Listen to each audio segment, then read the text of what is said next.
Welcome to the Rotunda, the longest-running maternity hospital in the world and the busiest in Europe. It has seen the birth of almost 1 million Dubliners, and some 24 new babies are added to that number every day. Well done. Congratulations. It's a place of extreme highs and devastating lows. Please cry. Agony and ecstasy, all happening second to second. Lovely little fella. We're there for the most intimate of moments as people experience events which will change their lives forever. Yeah, the baby's almost out, come on. Events to be remembered and retold for generations to come. Well done, you're okay. Your baby's nearly here. Oh, here we go.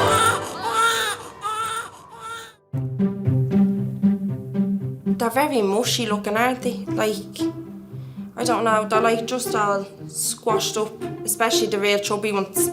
But the little skinny ones are just gas looking, aren't they, when they just come out and their legs are flopping everywhere.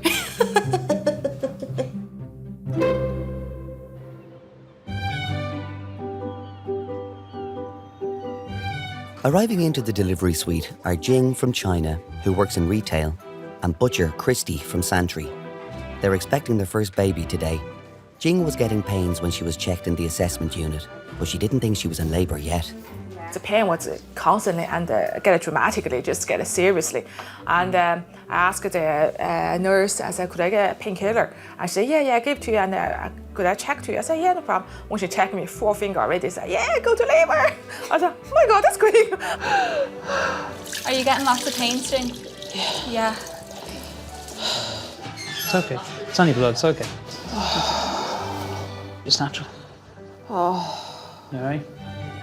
Well, you're not alright, but I mean... We met online, We actually. actually met on a dating site, yeah. Yeah, it's online. It's like Asian, 15 years ago. 15 years ago, yeah. And then we just went to the cinema then and Yeah, what's nature? Yeah, Yeah, it just nature. clicked straight away kind of thing, yeah. Yeah. Well done, perfect. So can I have a little feel of your tummy? Yeah, sure. Okay, and you want an epidural, is that right? I want to. Okay. It's too much. Okay. Until Jing became pregnant, the prospect of ever having their longed-for baby seemed remote. We tried it for so long and it's not work out. I was on my private doctor all the time, did a check, scan. Even the doctor tell me, your time for 30 time is ready. So you do on the weekend or whatever, the date is ready. And still you not get pregnant. How was the pregnancy then? Did you find it hard or? We didn't know, she was 12 weeks gone, we didn't even know. Stop. We tried it nearly 10 years. Trying, yeah, Oh, their cycle was guys. not regular. You thought you were gaining weight. She was actually in the gym, walking out, and she brought like this fit belt because she was putting on a bit of a small belly, and she was like pumping iron in the gym. And she came home and I was saying to her, she was saying she's getting very chesty. I said, I think you might be pregnant. I said, she said, no, I it said, can't be. no way, can't No, be. it It's not can't yours. be. I said, I think you are. So she actually just went into the toilet and tried. Actually got your pregnancy test kit in the Euro shop. €1.50. I didn't spend too much money for my kids. So she tried like 3 of them and they were all positive. First thing I heard was a scream. I was like, Chrissy, come here. You know when I You're in opened my trouble. mouth? You're in trouble. This is good. I was waiting for this. Isn't that great? It's mad, Yeah. Because you were saying to us they might have to do IVF for her, and we were saying, Yeah. no. It's a big decision. Yeah. isn't it? So we said, no, we'll just take a rest and then Yeah. God behold. And here we are. It just, just here we happens, are. yeah. Have you thought of names for her? Millie, yeah. Millie. Oh, Millie gorgeous. May. Gorgeous. Ah. Well, Millie Jing May. Yeah, lovely. Here's her second name, or her first name. Oh, Millie's a lovely name. All right. Nearly there, nearly see that girl now. Charmely. Charmely. Chinese, Charmely. In Chinese, way Millie, if your pronunciation is called Mei Li. It's in Chinese, it's beauty, little gorgeous. You know, exactly same meaning. Yeah, pronunciation same, Yeah, similar as well. Yeah, so Mei Li, Mei Mei Li. Li. You have children yourself now? No, I don't know. No.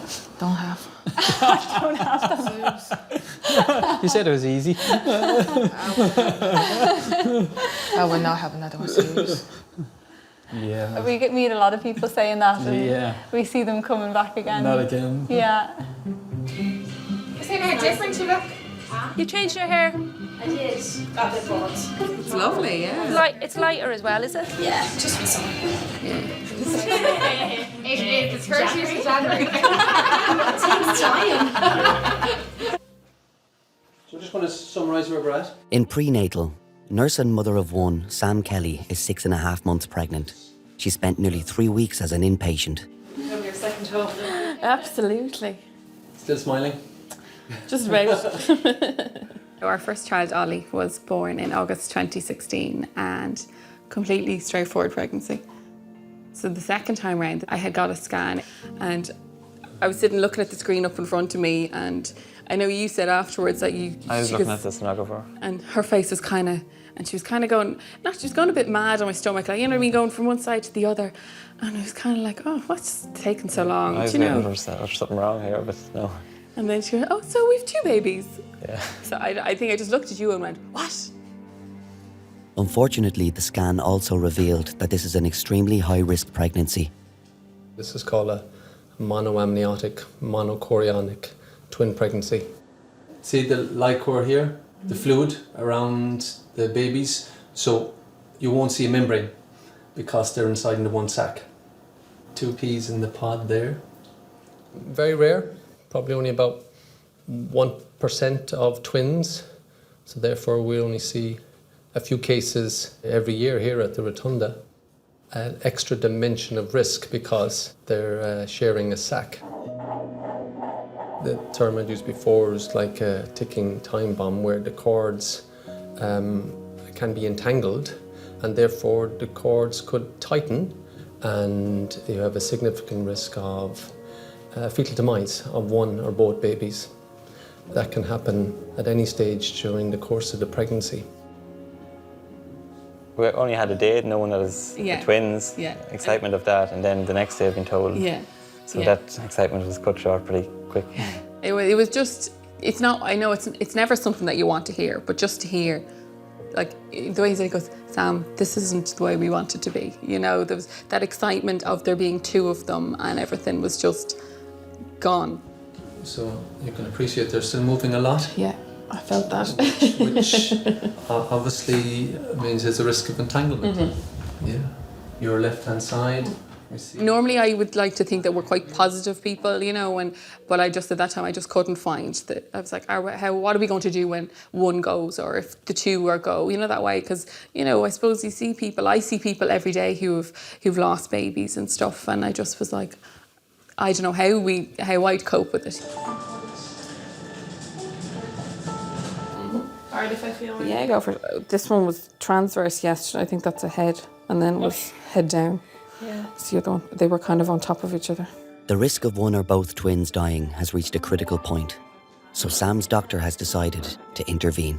There's a spike in fetal demise from 32 to 34 weeks, and that's up to a 10% risk of at least 1 stillbirth between 32 and 34 weeks. So you're preempting that and preventing that by delivering earlier. Today is D-Day. I suppose the babies are coming. Hopefully by lunchtime we'll be going over to theatre and we'll get the section started for babies to deliver. There's only so much you can see on a scan, I suppose. In the back of your mind, you still have this little niggle that, oh, will they actually be okay? I'm Ellie and I'm 19 years old, and this is my twin sister Alicia. Imagine the 2 of us being midwives and actually delivering a baby together. Would it be actually probably the first twins to ever deliver in the Rotunda? Like midwife twins to ever deliver? I know, yeah. In room 9, Jing is getting an epidural. From experience, midwife Jenny always keeps a close eye on the dads. Sometimes birth partners pass out during the epidural being inserted. It's safer for everyone if the dad just has a seat. Can I ask you just to sit, if that's okay? Yeah, sure. We had a faint here today, so we just... Christy's a butcher, so he's well used to looking at blood and different things that most people wouldn't be used to every day. Well done, Jing, that was Super. brilliant, yeah. That's what the lesson said to me in work. He said, you probably faint or collapses now. Like, it's like clean a turkey. I thought after epidural, the baby come out automatically. I swear to God. I thought after, great, just lay it down there, probably baby come out because 10 fingers open already, she come out. Eventually, I just relax a bit. Your big deep breaths, well done. Jing has become a fan of gas and air. Brilliant. I just like I was drunk. After this, I can eat a big dinner. After this, I can eat a big dinner. To get you a roast. Roast beef. What would you like, Jing? What do you want? Chinese. Want with chicken balls, isn't it? It relaxed you, didn't it, really? Yeah, it making me happy, I have to say. Just like a fly, I was like, brilliant. That's a part of the labour. I think so, to gas. Super. Well done. You're 8 centimetres. Oh, God. Fantastic. Thanks. You're brilliant. So just change that sheet. Just have a few bits ready. Just in case. Just in case. Yeah. Quick. She's been in a hurry all morning. I wouldn't be surprised if she's in a hurry. Yeah, been out. Yeah.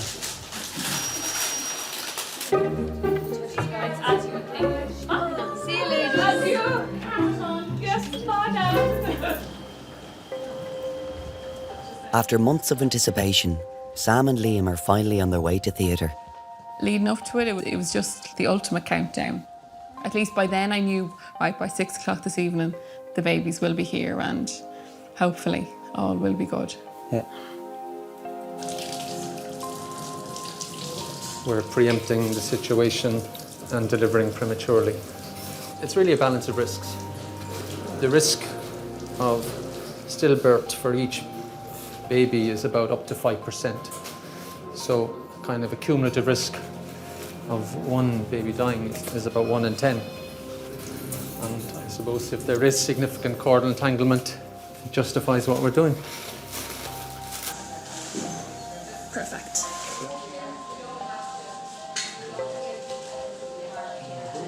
Sam, I'm going to excise the old scar, like we discussed, okay? Sponge, please. Waiting for the babies to come, the longest few minutes from the beginning. So I checked for the position yesterday and twin one was head first. Hey. Off Sam. This is coming out. Hello. 9:14:59. Do you know what you're having? No. Okay. Happy birthday! There was a cry straight away, so when you hear that, you're like, oh, that was a big relief, you know. Yeah. Boy? Yeah, a little boy is there. And I know Richard kind of popped him kind of over the screen so you could see, oh, it's a boy. No. Number 2 is coming to me. Leg first. There we go. There, that's one out. Hello. Oh, yes. Hello. He's vigorous anyway.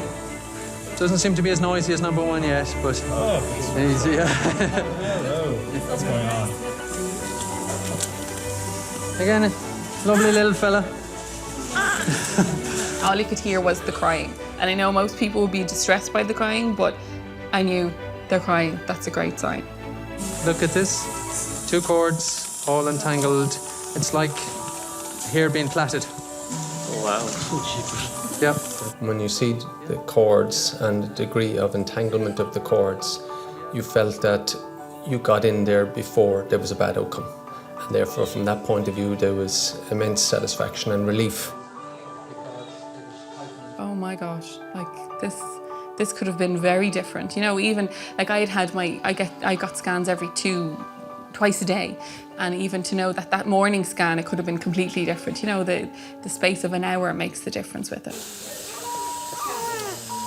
Do you have a name? We have 2 names left, but I'll wait till it's back to see. Okay. Do you want to take a picture? Yes, please. Just want a good look at them now. A bit cuddle.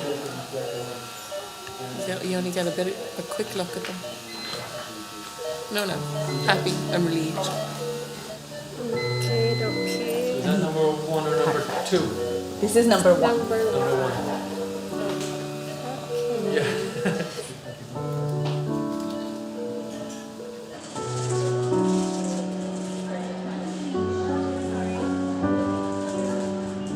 It's going to be hard to give them both the same amount of attention.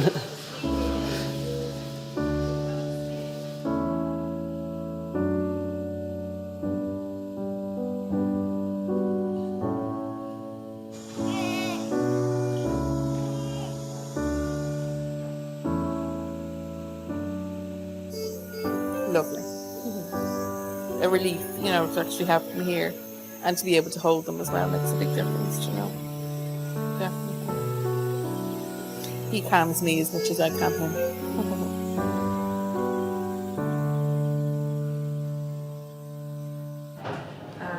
You can try with the fringe. I was going to. I don't know what to do. Try. So afraid in case it's awful. No. Well, you should ask. Back here with 40 minutes. What are you doing? Put the fringe. Try to see how she will look like with the fringe. You look like my 16-year-old self there with the side fringe. Yeah, just turn around to me. It was bad, yeah. We might examine you, Jing. Is that okay? Yeah, of course. Millie, wiki, baby. 4 hours after arriving in the delivery suite, there's some news for Jing. Jing, I thought there was a little bit of cervix left, but it's your baby's ear. I could feel. Yeah. That's a big ear. So you're fully dilated, okay? How big ear? She touched your ear and she goes, "Oh, I think that's an ear or something." I hope it's an ear. It's a baby. Don't pull my hair, make his ear.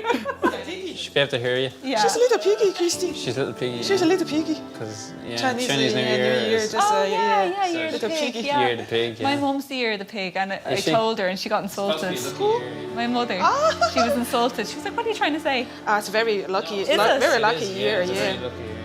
It's baby boom in China this really? year. Yeah, oh god. Everyone wants a year of the pig. Yeah. She had progressed really fast.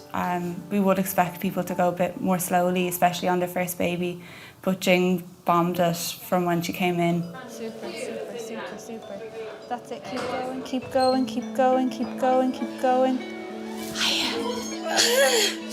Big breath in and big push down again, Jing. That's it. Oh, brilliant. Well done. Super. Keep going, Jing. Well done. Jenny told me we'll be taking average 1 hour and 1.5. I was like, oh my God. I said, no way. I do my best. I will do my best. Well done. You're doing great. Right, and one more push if you have it. Big strong push. That's it. Keep going. I was actually looking at her head and her face gone really purple, and I was going, "Oh my God, strong woman there." And you just see the willness in it, just to, the fight you could see in it. Yeah. Same to you. I don't want to I was be actually talking the suffer, same. Fair play. You're doing great, jeez. Yeah. Keep going. Yeah. Well done. That's a good one. That's a great Well done. Great stuff. Super. And have a breather, okay? Now. The Rotunda is like a big family. We'll probably fight a little bit like brothers and sisters sometimes. More often than not, like, we're a happy family. At the end of the day, we'll all probably, laugh about it. It's a testament to the amount of people that are here years and years and years, and I'd say I'll probably be walking out of here with a Zimmer frame. After 10 years trying to have a child, Jing and Christy are minutes away from meeting their daughter for the first time. Oh, sorry. I'm tired. Hard work. It is. I can imagine.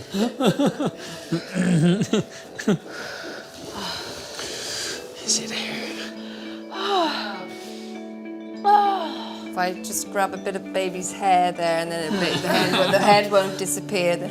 It's more of it staying out between contractions. That's another sign. You're nearly that there. we're not far away at all. Yeah.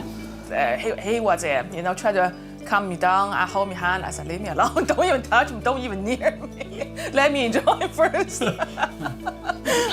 Heads out, baby. Well done. Super. Amazing. Really push him. So the next time you have a contraction then? Yeah. You just push again. Gorgeous, okay? baby. Gorgeous. That's her ear that I was feeling earlier. Doing big breath in and a big push down. Well done. That's it. That's She's it. nearly out now, baby. And She's breathe. out. And breathe. Wow. Hello, lovely. Wow. Now, Baba. At 14:24. Let's give you a roll. Hello. Oh my God. It's okay, it's okay, it's okay. What am I doing today? It's okay, She's it's perfect. okay. Hello, She's just- lovely. Oh my God. She look like me. Yes. Hello, lovely. Gorgeous. Oh my God. Now, lovely. Oh. Hello, Millie. Hello, baby.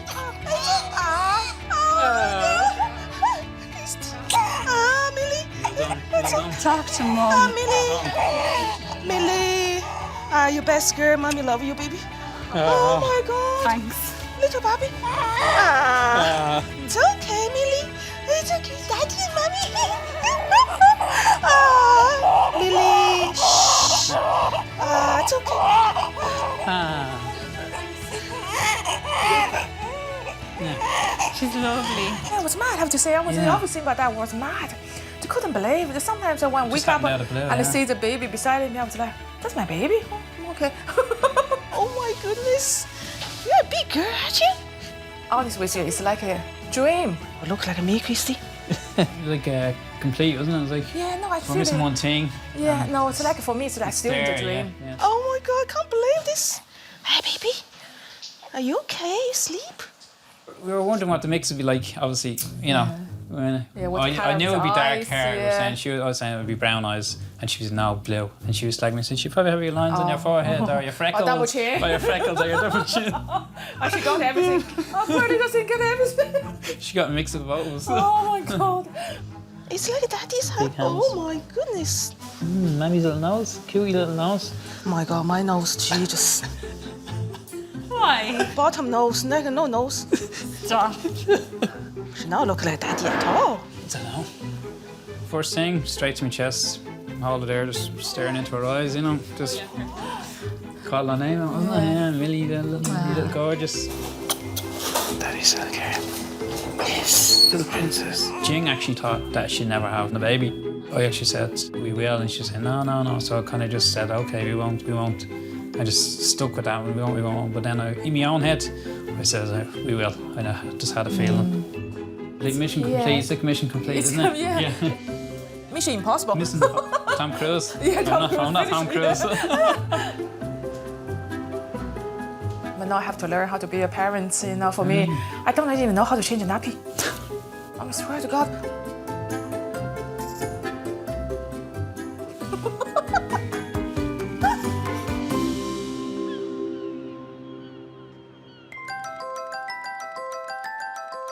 The Rotunda have a lovely tradition that the physiotherapy department organise the annual children's Christmas party.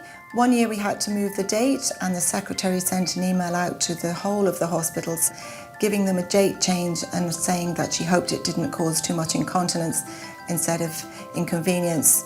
So that gave us some very funny return emails by reply.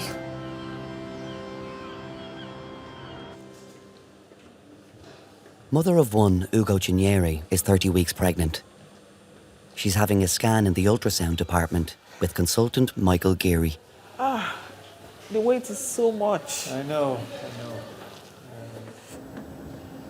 At an earlier scan in her home country, Nigeria, she was told some unexpected news. The nurses were like smiling when they were doing the scan. So I said, what's the problem? They said that they want to show me what they are seeing. So they turned the screen to me and they were counting. So there's number 1, that's the head, as always, in the same position. The little guy down here, he was probably the smallest last time around. This is number 2. There's number 3's head. My early days was something else. I thought I could die. I was so lean, I wasn't eating, nothing goes in. If I drink water, I'll throw up. Multiple pregnancy is something else. It's out of the world. It's an experience that you can only imagine when you are in it. So you've got about 4.5 kilograms worth of baby in there, which is why you're feeling very uncomfortable. So that's 10 pounds worth of baby. So that's a lot of baby in there. Yeah. Okay. I need to talk to our paediatricians about the timing, but probably 33 weeks on the 12th. Yes. Okay. It's a lot of pressure, and no doubt you are uncomfortable. With good cause to be. Moving around from A to B, it's a major strain. So getting up from sitting down is very difficult, and she needs a lot of help. And right now she's another 3 weeks or so, maybe 4 weeks of further growth. Ugo Chinyere left Nigeria in difficult circumstances. She's now living alone in an asylum reception centre in Dublin. Her husband and her daughter are still in Nigeria. Is your husband coming over? I pray so. So, has he got a visa to come? No. Okay. Do you have anybody here with you family-wise? Oh, no. Okay. And then you've one other little one at home? A daughter. A daughter. What age is she? 10.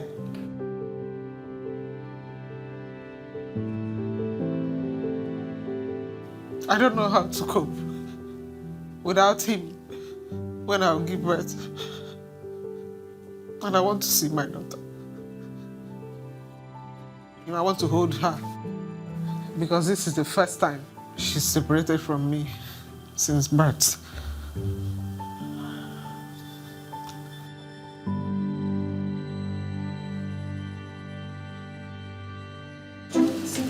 I'm not traipsing over again. It's only across the car park. I'm about 60 years of age, going on 61. You're fitter than most 40-year-olds, for God's sake. Mary! Do you want me to make a phone call for you? Mary, I beg your pardon now. I'm older than you and I could do it. Put that in your pipe and smoke it. Expecting their third child, Jade and Keith have been in the delivery suite annex for 24 hours, hoping that labour will at last start properly. Our pains when they were getting closer and then they were getting further away, I was like, right, come on, out and do a few laps of the stairs. She was up and down stairs. She was doing squats outside at the lift. I was lunging on the stairs and, yeah. Trying to bring her on a little bit quicker. And I had a bath as well at one stage. I think that was the nicest bath I ever had in my life because I couldn't fit my own bath at home for the last couple of months. I was too big.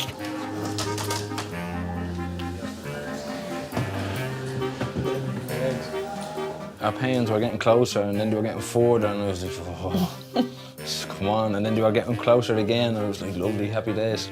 Then they were getting further apart again. I was saying, is this ever going to come? Come about 7 o'clock in the evening, they said they wanted to send them home because they didn't think there was going to be much movement and it was just panic stations then. I made a fuss when I got the pains then. And they checked me then and moved me into the labour ward then pretty quickly.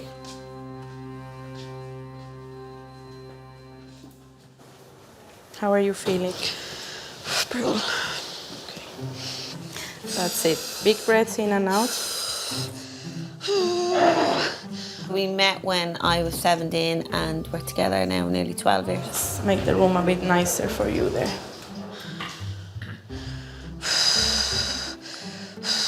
I palled Keith's sister for years and then he chased me for a few years actually. Didn't he? Just keep breathing, no, no. Oh! Breathe, breathe. Please stop telling me. Oh! She's gorgeous. He's looking to get into the good books now. Now you must be tired after all day in here having pains. Yeah, I'm knackered. She's been doing great. He doesn't take Anne seriously. Everything's just a joke and a laugh, isn't it? Yeah. You happy on the gas? Big smile on your face. More relaxed. You have to let a lot of things that he says just go over your head because he doesn't mean any harm by what he says. He just hasn't got much of a filter between his brain and his mouth. But yeah, we have a bit of crack, don't we? You have to be very light humour to live on.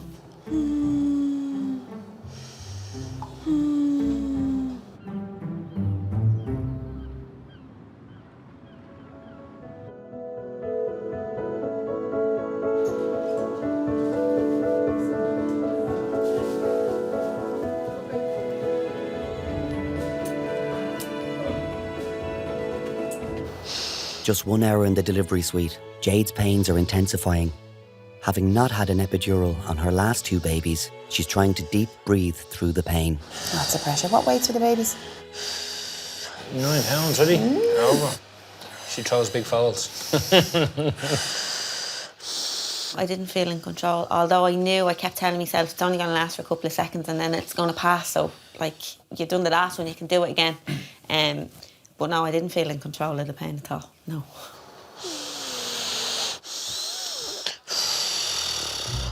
Yeah, she was doing good, yeah. She's doing good. She had to stop holding her breath. That's what I was saying to her. Breathe, breathe. You can do it.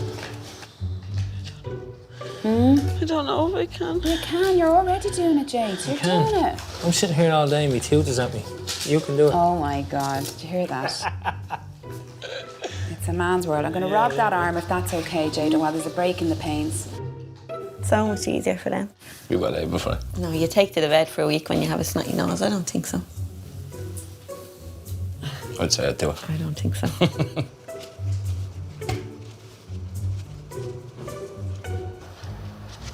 Have a rest. What? Have a rest. Oh, thanks very much. It's actually like having a toothache. You don't want anybody to talk to you. And Keith just kept saying, just breathe, just breathe, just breathe, and it was getting on my nerves. He's trying to help, though. He was trying to help. Hello. What's the story, Isa, alright? No, Isa, I'm in the Rotunda there. No, you're alright, No. Yeah, just waiting for the baby to come here, Isa.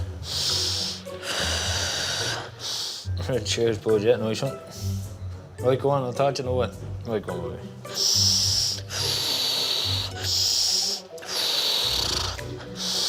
So much pressure. Good. I'll be moving down a little bit further. Definitely. It's great when someone's not got any kind of major pain relief on board and it's not their first rodeo, so they're able to turn around and say, I need to push. Great. That's it, Jade. Well done. So that makes our job very easy because chances are she's 100% right, and that gives us time to get our gloves on, get ready, and you just let it happen. Well done. Open the legs. That's it. Well done. Go for it. Well done. You're okay. Yeah. We can see some of the membranes there. Come on. Not far to go. Brilliant. Pretty much 10 centimetres. Very little cervix left. 9.5. All right, you'll push that away. No bother to you. Okay.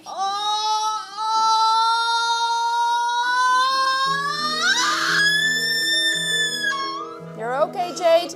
There is times that you think, oh, everything's fine. And it's the one time if you just kind of go, oh, this will be grand this time. And that's the one that'll catch you out. You can.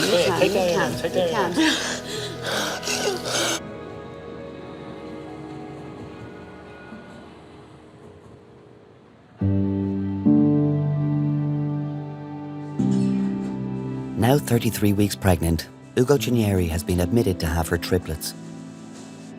Pregnancy has been long and difficult, but there have been some upsides. The kind of attention I get is something else. Even if there is a pregnant woman there, it will be as if my own is a special case. You know, they attend to me immediately. Everybody will be like, wow, 3. I feel safe. I feel loved. Yeah. That's how I feel. I'm just trusting God because I'm a Christian and I have total trust in God.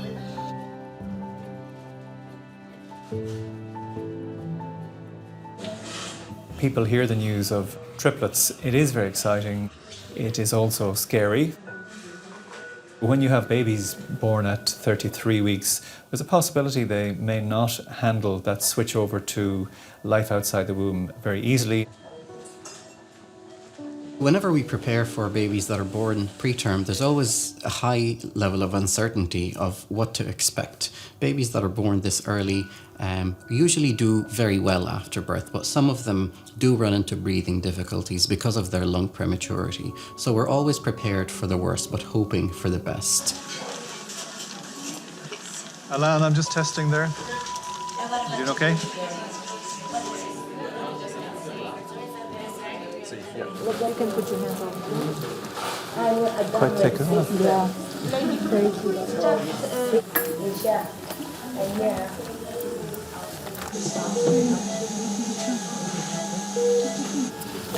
A bit of a stretch there. Stretch coming up now, Ugo.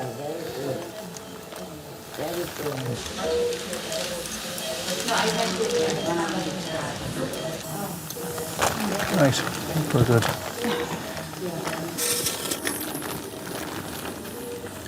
And push.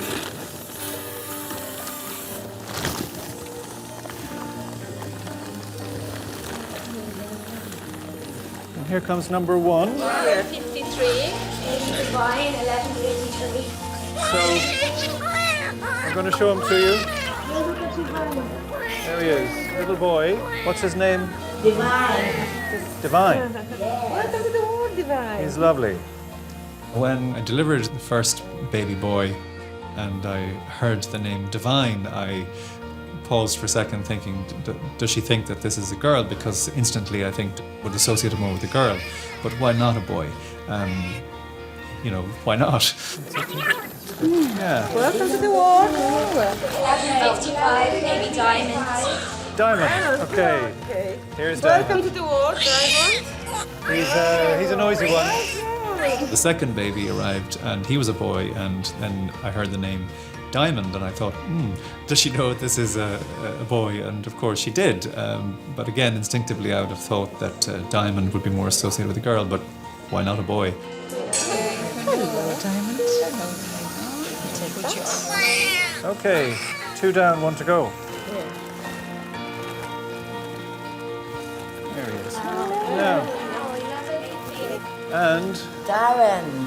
Darren. Look at Darren.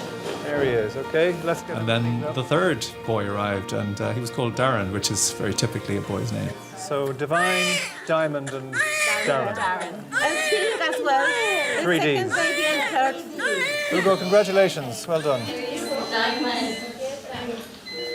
Okay, just moving. Divine and Diamond, the first 2 babies that were delivered, thankfully were quite good. They both cried after birth and they were both quite vigorous.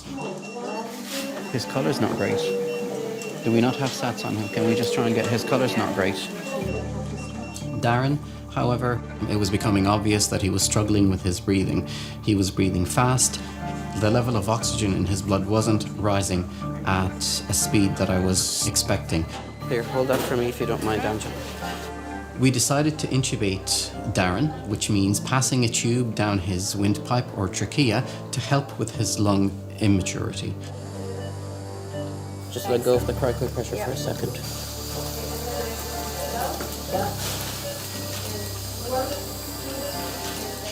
It can be very difficult in the heat of the moment to pass a tube down a very small airway. You're talking an airway that is a few millimeters in diameter in a baby that's under 2 kilograms in weight. So this procedure is tricky. We need to do it quickly in order to stabilize the breathing.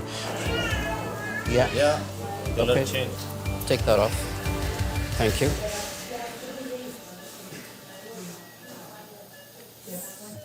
Darren, we needed to pass a tube to help him breathe because he was just getting a little bit tired. Then we gave him some medicine through the tube into his lungs to help mature his lungs a little bit quicker. So you're not going to hear Darren cry. You're just hearing Diamond cry at the moment. Okay? Go first.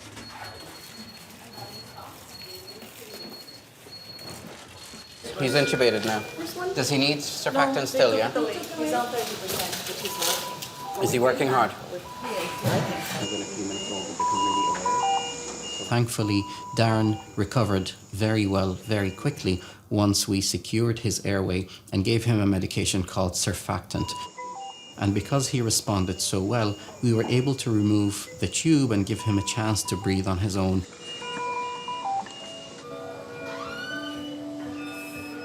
Ugo Cinieri is visiting her baby sons, who are now just 24 hours old. Darren boy,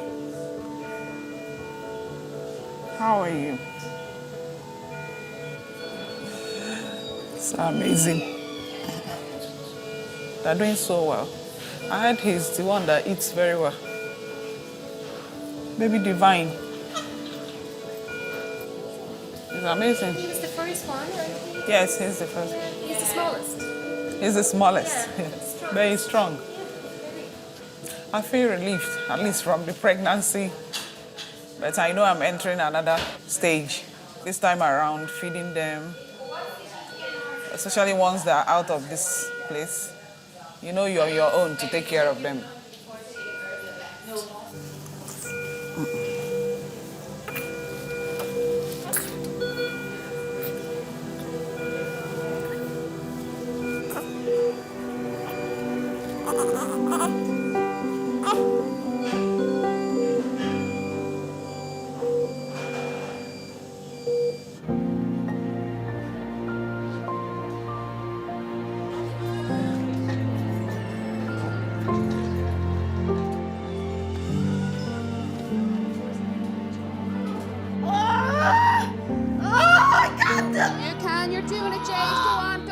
Back in room 9, Jade's baby is showing early signs of distress.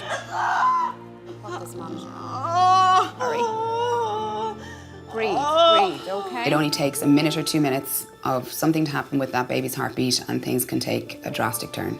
Now, Jade, after the waters broke there and all that pushing, the baby's heartbeat is a little bit on the low side, okay? What we're going to do is get pushing properly, okay? Which means try not to scream if you can. Push down into your bum. Really long, really hard. Look, the head is just there. Big long push. Come on, big long push. You're always wondering there could be a baby that mightn't come out roaring, crying. So you just have to be ready to act on that. Pull those legs up towards you. Big long push. Come on, big long push, big long push, big long push, big long push, big long push. Well done. Well done, Jade. You are so close here. She is nearly here. They're nearly here. Nice and slow, nice and slow. Blow. Well done, blow. Well done. Well done. Head out. Oh, roar. Jade, your baby's nearly here. Okay. Where are you going to turn, baby? Which way are you going to turn? Inevitably, yeah, there is that kind of, until that baby's out and crying, yeah, you're going to kind of hold your breath inside. Okay, let's go. Open the legs. Give me a big, big, big push down. Go on, push. Go on. Well go done. On, go on. Go on. Look down. Go on. Look. Go on. Look. It's number 3 girl at 5 past, and she's a biggie. Well, hello.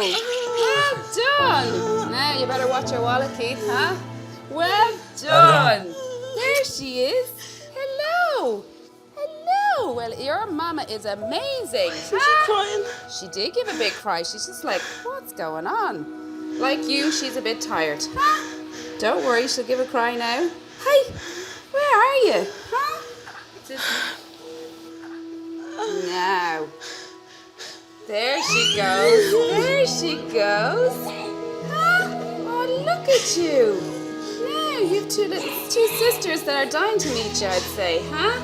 Well done. You okay? Well done. Now, we're all a bit of a mess here, but don't worry. Well done.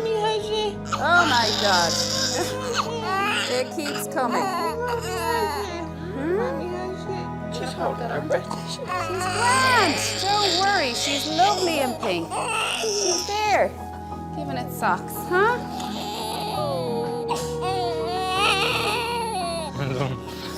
Now, Hello. Hello, gorgeous. I really thought you were a boy. No? I was just delighted seeing her coming out, no complications. She was healthy, and I think the eyes started welling up a little bit. So. Now, do you want to do the honours, Keith? Did you get to do it before? No. No. I never did. Give it a big chomp. Just go for it, go for it. I'm protecting her. Yeah, go, go, go. Chomp, chomp, chomp. And again. Yeah, lovely. Done. Thank you. Like going too fat and grizzled. You're supposed to say it feels amazing. Oh, yeah, well. I'm getting rid of you after this Feels interview. Feels like cutting out nails, doesn't it? You're probably not done, are you? You'll be back again. No. Oh, that was very quick. I'll have no more kids. No, 3 is enough. 3 is definitely enough. Your ma didn't believe me. Hello. 3 of them were surprises, weren't they? You didn't plan any kids. Lovely surprise. Mummy had the baby. Ask the girls, do they want to know what it is? Do you want to see what it is? I want to know, but I don't want to know. Well, here, you have to go shopping anyway, so do you just want to know? The girls do all the boy stuff with him anyway. Yeah, Like, he's into horses and everything, and the girls do all that with him anyway. So they don't let him leave the house without them, without one or the other. Yeah, he doesn't get him without in one, it. yeah. They probably spend more time with him than they do with me. Say hello to your big sister, or your little sister. What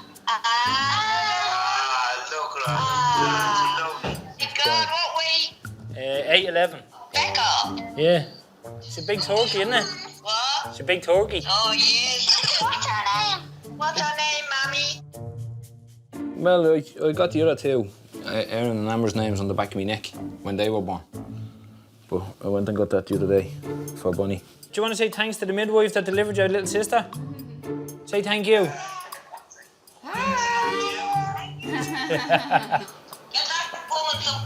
Get that woman some flowers. Right, go on. I'll dress her and I'll take a proper photo and send it to you now shortly, right? Thanks. Bye.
Welcome to the Rotunda, the longest running maternity hospital in the world and the busiest in Europe. It has seen the birth of almost 1 million Dubliners, and some 24 new babies are added to that number every day. Well done. Congratulations. It's a place of extreme highs and devastating lows. Please cry. Agony and ecstasy, all happening second to second. Lovely little fella. We're there for the most intimate of moments as people experience events which will change their lives forever. Yeah, the baby's almost out, come on. Events to be remembered and retold for generations to come. Well done, you're okay. Your baby's nearly here. Oh, here we go.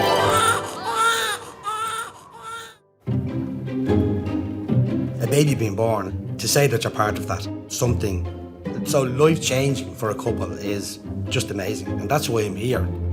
You just like to think that you've done your bit in relation to the fantastic day that they'll be celebrating for the rest of their life. It's brilliant.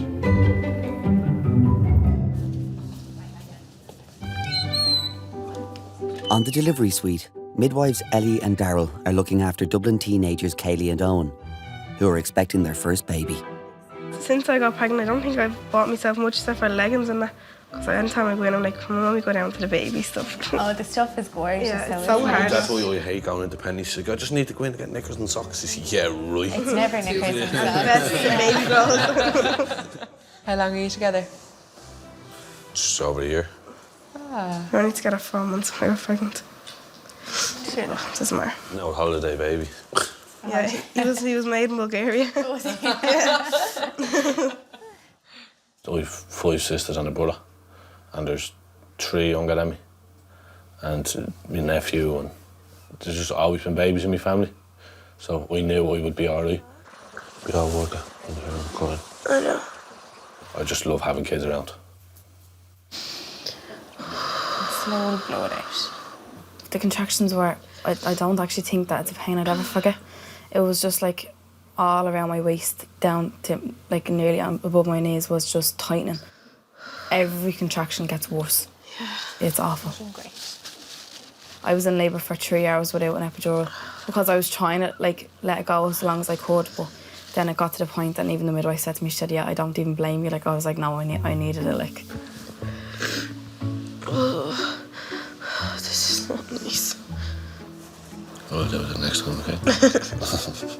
Just the next time. Why not? Never again. No. Let's see. No, actually. Kaylee has chosen to get an epidural to help with the contractions. It's tough going for Owen.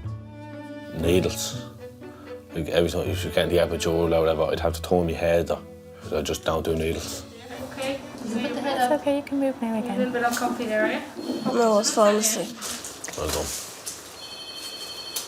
If I was to get one, it would be kind of somewhere a little bit. My friend has a Chinese symbol just there, and it just means friend. Well, that's what your mom told her. It says it means it could mean like fanny. I don't know what it means. Nature. Alan and Lorraine are expecting their second child today.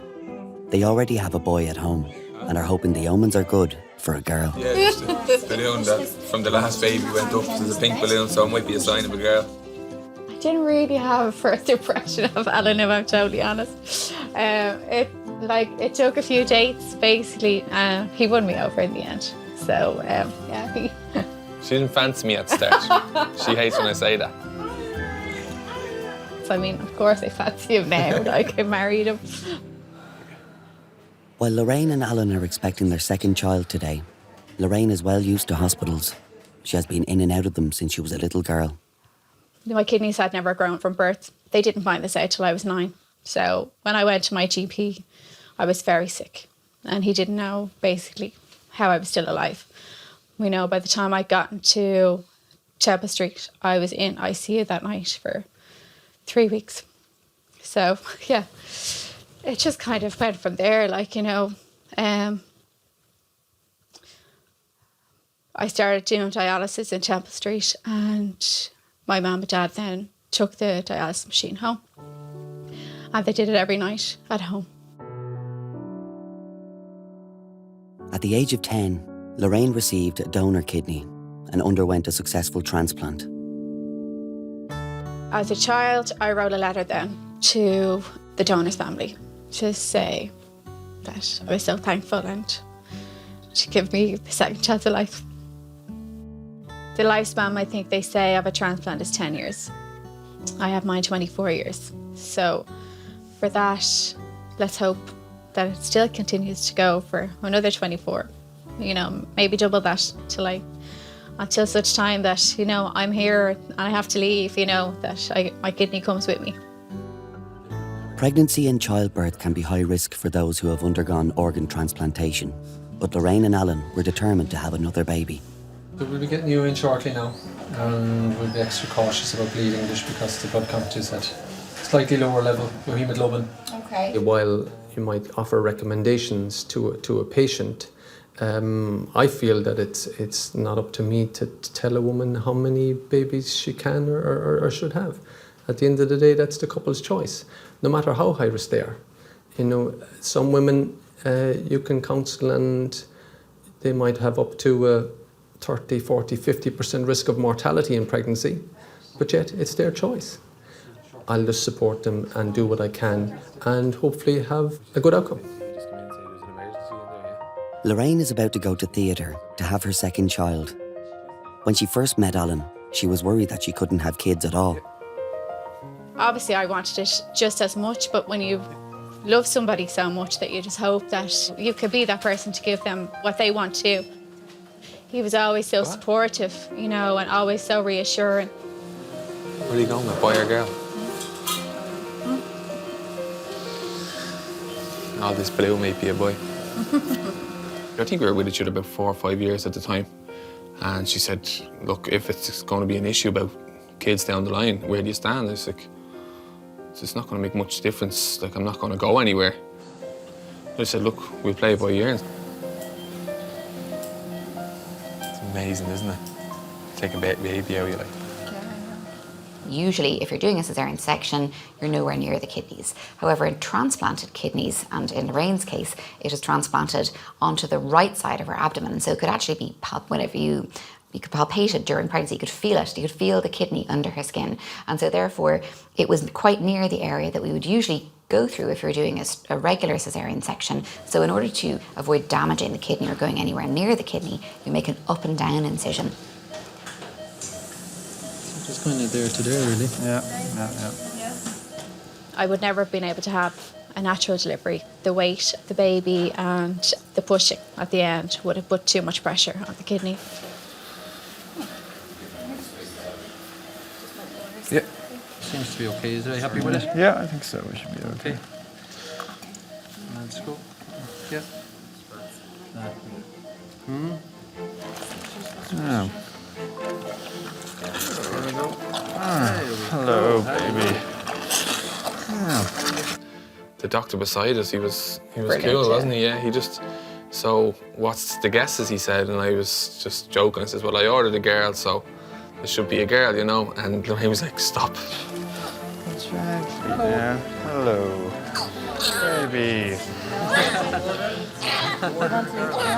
Leg cord tapping. I won't look until you can see. In that moment, you can't believe you've made this little person. You were so shocked that you didn't even know if it was a boy or a girl, didn't you? Yeah, I was kind of looking at him. Fantastic. So they had to take her away straight away, so Lorraine turned to me, she goes, is it a boy or a girl? I said, it's a girl. Yes. I told you it was a girl. Just like the first time with James, yeah, you just feel so blessed, yeah.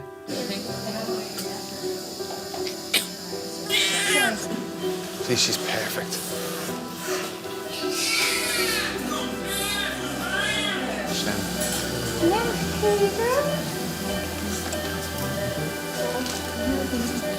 Is that okay? Perfect.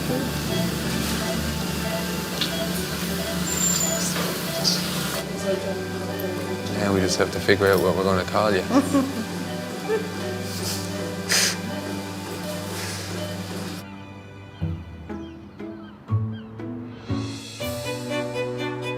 Never know, there could be a fourth generation walking here. Not yet. No, not yet. Not for a long time. When I started in '84, there was all foreign students. They'd come in September and they'd live in until March. They had this small room, they had to eat and sleep and look after themselves, which they weren't used to. There was one of the girls, she was 26, and it was her first time to wash her own hair. And she asked me, could I help, you know? It was so just, you're hairdresser as well.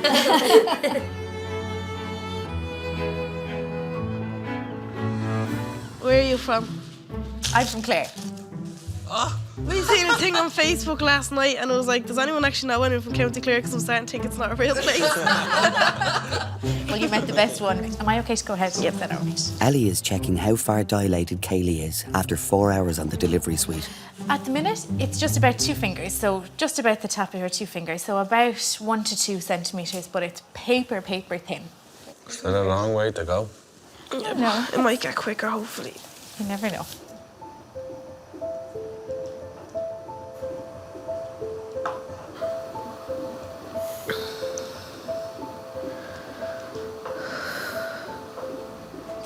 Two hours later, Kaylee is hoping that her labour has progressed. It's probably kind of more or less the same as what it had been. Oh. But the baby's head has come down a good bit. To let time pass, it was just dragging in. Felt like I was there my whole life. I'm gonna be here all night, aren't I? It's just frustrating because you've already had well over 24 hours of being here and after your water's breaking and everything. To try to move her labour on towards her preferred natural delivery, Kaylee has been put on an oxytocin drip. Is that okay? With that drip, there's only so much of it you can have. Like, we can't keep flooding your body with it if it's not doing what we want it to do. But at the minute, there's nothing set in stone that it's going to be a section or anything like that. But just it's like there's a course in my family of having to be sectioned because my mum had 2 and me and my sister. My sister had twins and she hadn't, and they're all emergency sections. So it was like I was waiting, like I just had a feeling the whole time, like I'm gonna have to be sectioned. Like I wanted to break that course in my family. I'm just scared. It's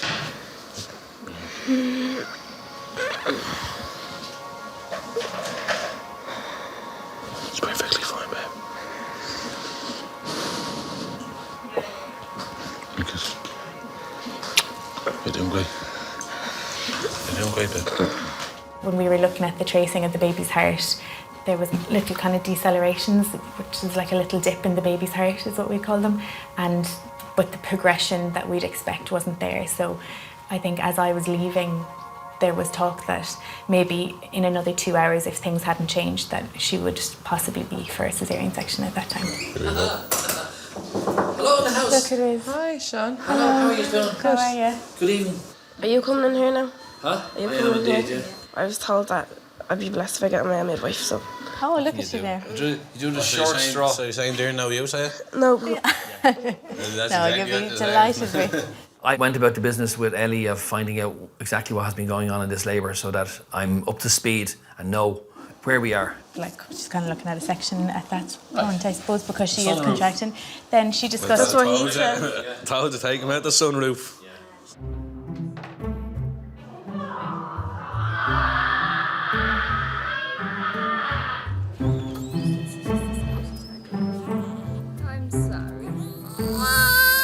With Lorraine still in theatre, Alan is taking in his baby daughter, only minutes old.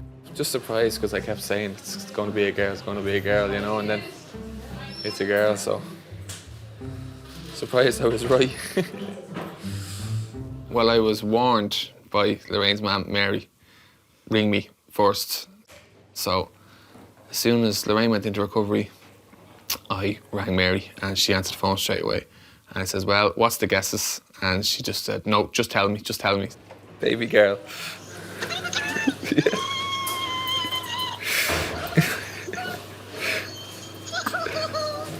I rang my mum and she hadn't a clue. She didn't know anything was going on. I think we told her we were just in for bloods or something like that, and we weren't going back in until the following week.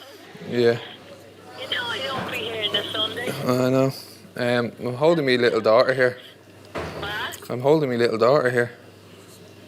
What? I'm holding me little daughter. You're messing it. I swear to God. Alan, you're messing. I'm not messing. There's not a day that goes by that I don't think of my donor. There's not one day. And their family, especially their family. If it wasn't for my donor, I wouldn't be sitting here today and have 2 beautiful kids and a husband. We don't want to take any more risks. And we had James, and we're being very lucky to have Lara, and I think that's it. We're happy now just to have the 2. Very happy. Ah, she's perfect. As you would say, Mash, if you bake the cake, that's the way you'd want it to come out. If you bake the cake, that's the way you want it to come out. Yeah. Cheers, bye-bye. She's going to kill me.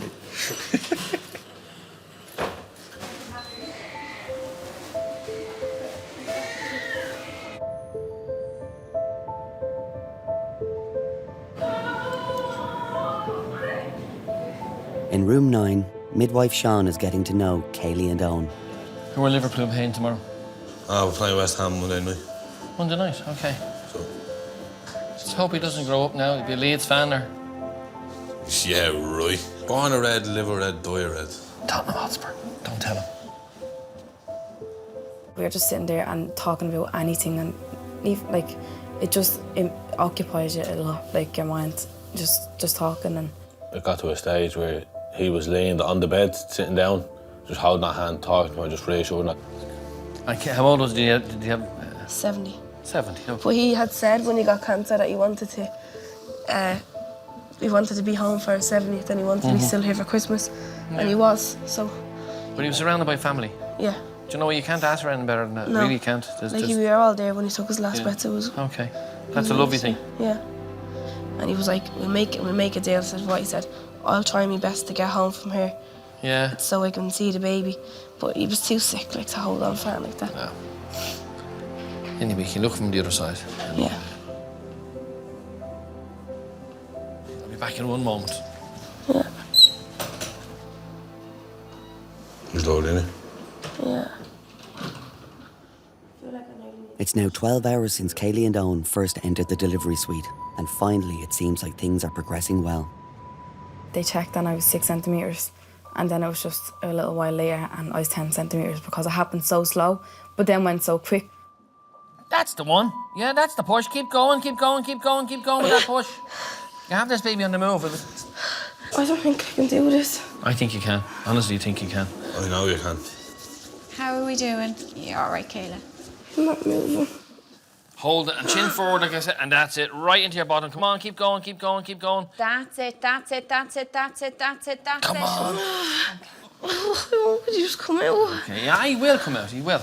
He was like, no, come on, you're nearly there, but I knew myself that I wasn't. Like, I could feel it, but I knew that he wasn't coming out, like. I'm going to ask Catherine, one of the doctors, to come in and see. It's just that baby is getting tired after a contraction. From a safety point of view, we can't let this continue for a long period of time. Oh, it's just to help him get out. Sometimes it happens to him. Baby, I can't do it. I know. Don't get upset, Kaylee. Come on. My back is so sore. Listen, you are almost to the end. Okay.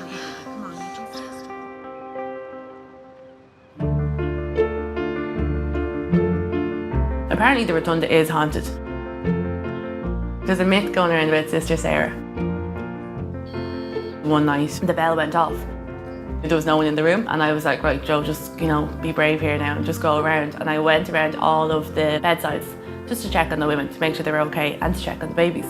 And I do remember at that time, there was one baby that was blue. Mum was asleep, and the baby wasn't crying, it was just choking, it was going blue. And I feel like that was Sister Sarah, telling me to just keep an eye, and it saved the baby. So maybe Sister Sarah is true. For a little more. Baby, I can't do it. You can, I believe. I believe you can.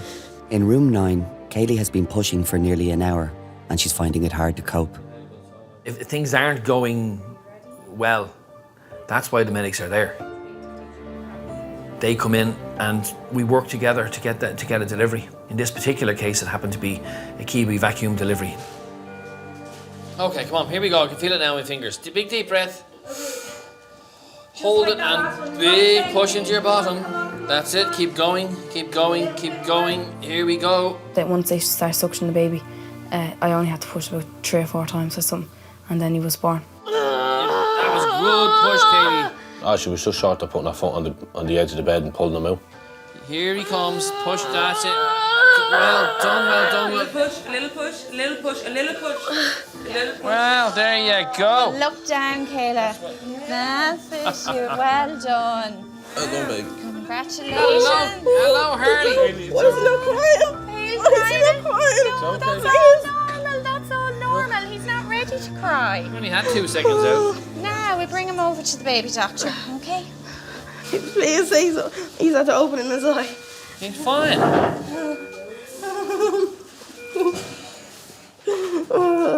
Hello, baby. Please cry. Please cry. He's fine. Once we heard him crying, it was just like the whole weight just lifted off my shoulders. Because of the way things went, because his heart rate kept dropping when I was actually in labour, he just started screaming, and it was great because it was great to actually hear his little cry. That's all I wanted to hear.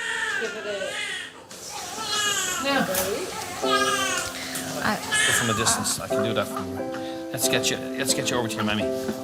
That's the main thing. Over there to your mammy, because that's where you need to be, Mr. Man. Something really bad. Now. Against your skin on skin. He was so different to what I thought he was going to be. Like, he had dark hair when he came out, and it was just mad, but I just loved him when I saw him. It was the best moment of my life.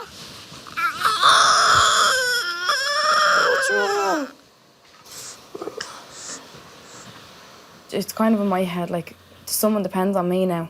So that's what, like, kind of makes you grow up. Hey, little man. We're not kids anymore, like, you have a responsibility. We're parents. It's daddy.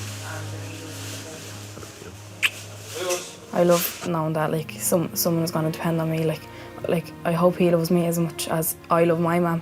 Like, I hope it is like that when I'm older, and that he can talk to me like the way I talk with my mum and all that. Yeah.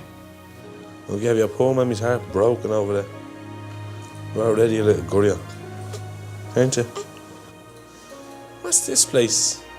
This isn't where you used to live, is it? If he turns around and tells you he's poached anyone else other than Liverpool out of the house.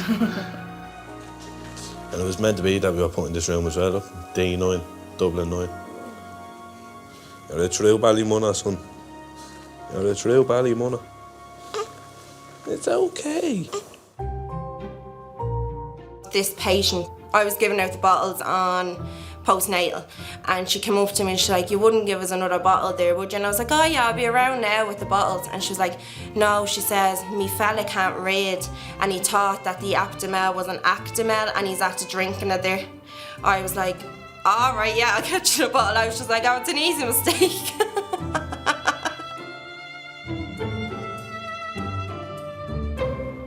This baby's moving around very well. There's lots of... In fetal assessment, parents of 2, Samantha and Anto, are in for a 20-week scan. They're expecting identical twin boys. See his head. On the first scan, I thought she was after flipping the screen because the baby's head was from the left and the body to the right. But then that part of the screen went off, and then we seen the baby's head on the right and the body to the left, and I'm like, am I seeing things here? But then she's like, I think yous have 2 in here. And all me and him kept doing was laughing, didn't we? Yeah, it was great. But we were delighted. Samantha has been transferred from the Coombe Hospital in Dublin for treatment in the Rotunda because her babies suffer from a rare and dangerous condition called twin-to-twin transfusion syndrome. Here. You can see the umbilical cord again here. This larger baby's getting too much blood supply, and he's going to get into trouble with heart failure if we let this go on. Okay. And this smaller baby over here is not thriving. In about 20% of cases of identical twins, one baby gets too much blood and the other baby gets too little. This results in one baby getting into trouble because of heart failure and eventually dying, while the other baby gets into trouble by not thriving, by failing to grow because the baby's not getting enough blood. The treatment for this is to put a camera in through your abdomen, around over here. It's going to come into the amniotic fluid sac here, and we're going to look at the placenta here. And we're going to find all of the blood vessels that connect the 2 umbilical cords together. And we're going to seal off those blood vessels so that there's no way for blood to get from the smaller fella over to the larger fella. Unfortunately, in a small number of cases, putting a camera into the abdomen in here may cause the waters, the membranes to rupture, And unfortunately, if the membranes rupture at 19 weeks, most people end up losing the pregnancy, a miscarriage. We did say to the doctors, just be blunt with us and tell us out straight, because we want to know what to expect, even though you don't really want to hear it.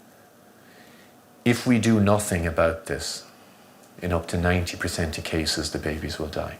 Okay. So I think doing nothing isn't really an option for us. And we'll get the surgery done this afternoon. Okay, thank you. Okay? Okay, thanks. It was clear that her twin-to-twin transfusion syndrome was already well established and was very serious, in fact life-threatening. For that reason, we brought Samantha directly to the operating room to perform the surgery.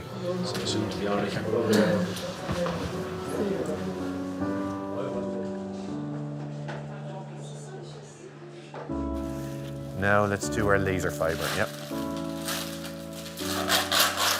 Fetal surgery in the womb for twin-to-twin transfusion syndrome is a highly specialised procedure that's only done in a small number of hospitals around the world.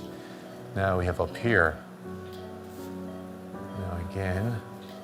A tiny fetoscope, a camera, is placed through the mother's abdomen into the uterus and allows us to look up close at the blood vessels in the placenta. When we use this tiny camera, which is only 2 millimeters thick, we track all of the blood vessels throughout the placenta and find the vessels that are sharing blood between the two babies. And yeah, and the vascular equator is probably going to be over here. So like, for example, there. Well, actually, no, it goes back. You see, look, it starts there and then it comes back anastomosis to there. So that's probably okay. I think we'll just start where we can see. So laser on, please. And using laser surgery, we seal off those individual blood vessels. It's important, though, to only seal off the right blood vessels, because if you close blood vessels that are contributing to the baby's health and well-being, unfortunately, the baby will die.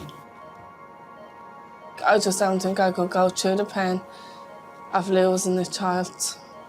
You know, and then if one did survive, then what would they be going through? Because they say with identical twins, they'd feel that there's something missing with the other. So I need to bring the plane along there to join there to there. Putting a camera through the uterus and the amniotic membranes might result in rupture of the membranes. And if this is going to happen, it typically happens within a couple of days of the procedure. So we need to monitor the mother very carefully in the days afterwards.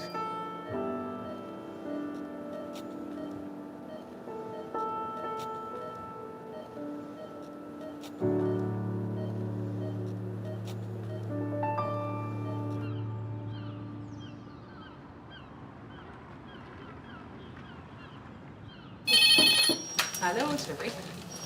Samira, you know the lady that came up to the annex from Gale in the previous section? No. Up and moving around the delivery suite, trying to help her labour progress, is Zosha, originally from Poland, and her Irish fiancé Dermot, who are expecting their first baby. I wanted to go as natural as possible. Women have been given birth since, yeah. So it's natural for women, you know. They didn't have pain reliefs back then, or you know, like, yeah. I think for first-time mums, they have no idea what labour is going to be like, and I think for them, they probably think it might go one way. It's nice for them to have an idea, I think, and like a plan to follow. But I then suppose it's not a plan. Yeah. You want to try sit on it? It's cold. I want something on it first. Yeah, I'll get So should we try something?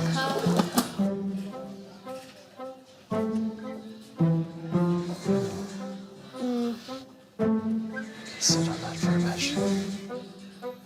Quick, hot water bottle. Push on my back with your knee. Why are you pushing? I don't feel anything. I'm pushing, don't worry. I was kind of watching and trying to help even. So. Do you have strength today? Yeah. Yeah? Where is it? It's going into your back. I don't feel He it. doesn't want to push you over. She was kind of vocal from the outset about what she wanted and what she didn't want. You can sit down if you want. That might actually help you and me. A little bossy, maybe. Still need more pressure. What way do you want to sit in the bed, I'll Zosha? be on my knees. On your knees, Go on your no knees. problem. She wanted to change positions to help the labour move along, and it is shown to benefit that. So that's, you know, really, really good to do. Oh, my back is really sore. We'll get the hot water bottle back for you. Oh. Just lower down, isn't it? Here. Nobody could apply enough pressure for me, like even you, the midwives. I wasn't happy, like. I think I'm gonna sit back where I was the first time. Background, like in the bed? Yeah, no problem. Oh, it's just, you know, just like kind of cooling down, you know?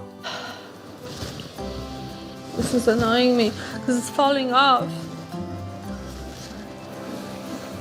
I'm gonna have to put that behind your head there, Don't sorry worry. now. Okay. Yeah.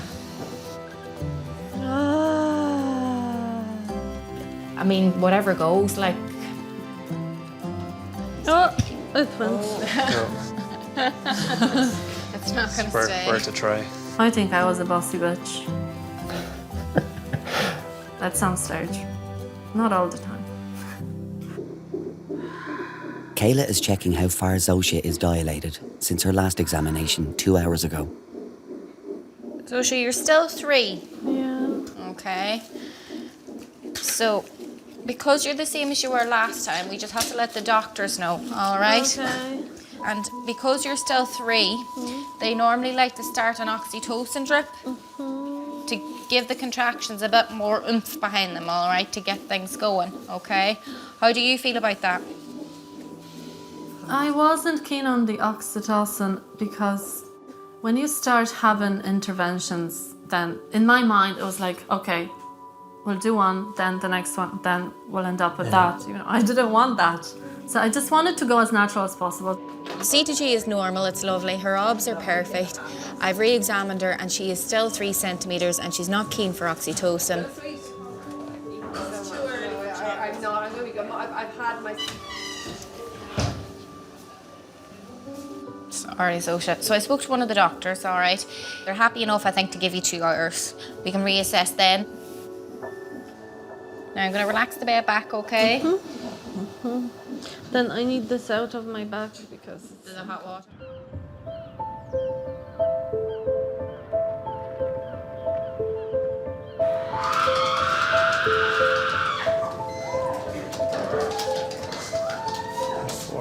In labour, it's hoped that mothers will dilate by about 1 centimetre per hour. 4 hours ago, Zosha had reached 3 centimetres. Zosha, you're about 4.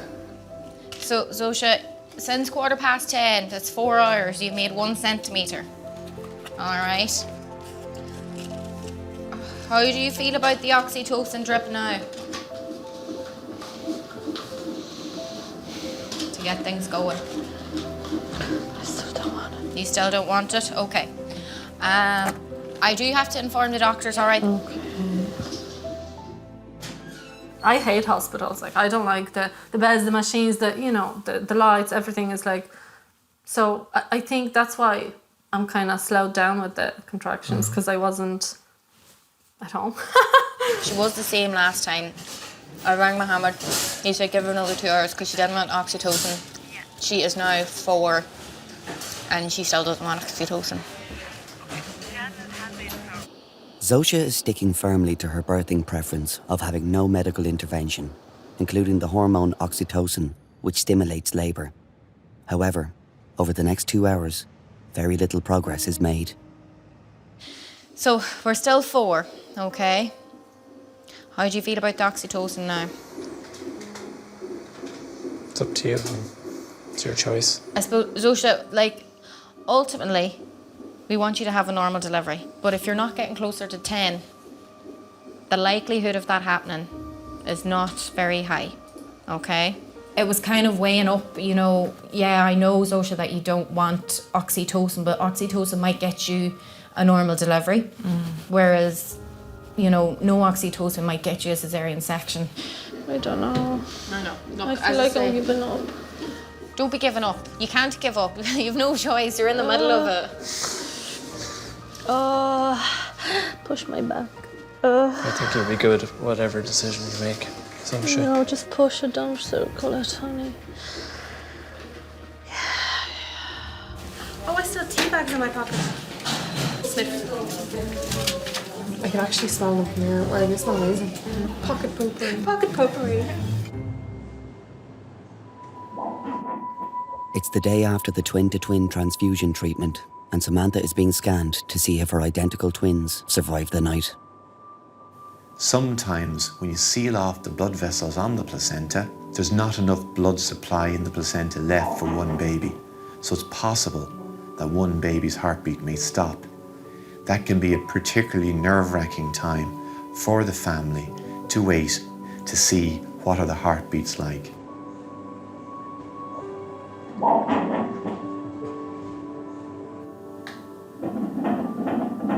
So that's the first baby. That's the baby who was getting too much fluid. He looks very strong, very good, strong heartbeat there. There's the second baby who was getting too little.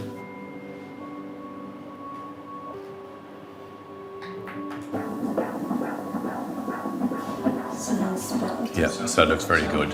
Yeah, so certainly they both sound very, very good. When we looked on the ultrasound, he could see both babies moving around vigorously, both heartbeats very strong. Let's see what the fluid is like. So already you can tell that there's not nearly as much fluid around the larger baby, so that looks good. The placenta is much bigger, so there's less pressure on the placenta. So I think if we now just have a little bit of luck on our side and we run into no troubles in the next week or so, I would be very optimistic that things are going to go well for you. But obviously, we're still on early days. We'll see how things go. So, but it looks good, so we're very happy with it. Thanks very much. All right, okay. I'm delighted for you, all right? All right, okay. Well done. Okay, Samantha, all right. Because a small percentage of patients who have twin-to-twin transfusion syndrome and have surgery for that condition will have a recurrence of the problem, they still need to be watched very carefully with scans every couple of weeks until the time of delivery. And hopefully over the coming months, Samantha will get up as far as potentially 34 weeks gestation before having a planned delivery. Still a bit to go. I'm 22 weeks pregnant now, and we still have that little bit of fear, but not as bad. And now we're just more excited now. Thanks very much. Thanks a lot.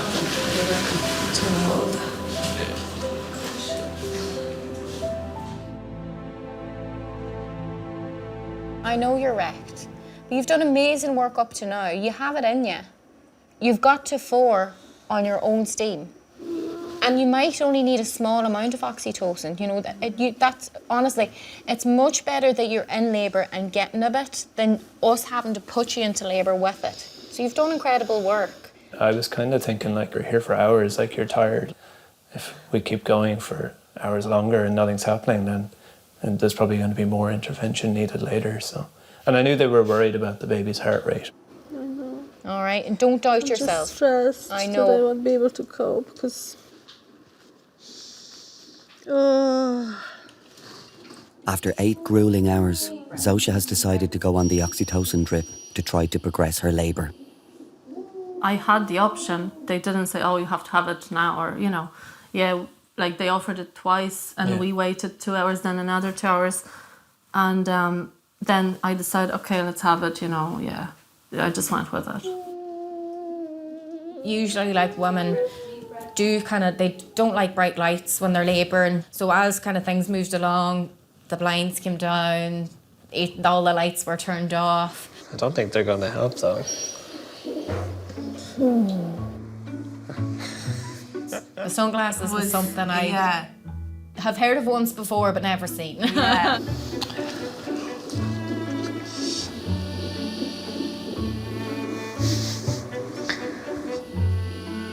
was very funny just watching you in the delivery room with the sunglasses I on and your didn't care. headphones on, and you were just in I your didn't care. own little world. It's now just 2 hours since Zosha went on the drip to increase the intensity of her contractions. You're 9. Oh gosh. Yeah, you're flying it. My manager know. Where was you saying you weren't 10? Yes. Good woman. It really kicked in quickly, like, you know, and you could see your contractions were stronger, and they were very, They very- were stronger. Can I take this off? Which? Way I think too I took warm. everything off. Yeah. I was just in my own world, really. I didn't even know what you were talking about. Were you talking about something? I don't know. Very close.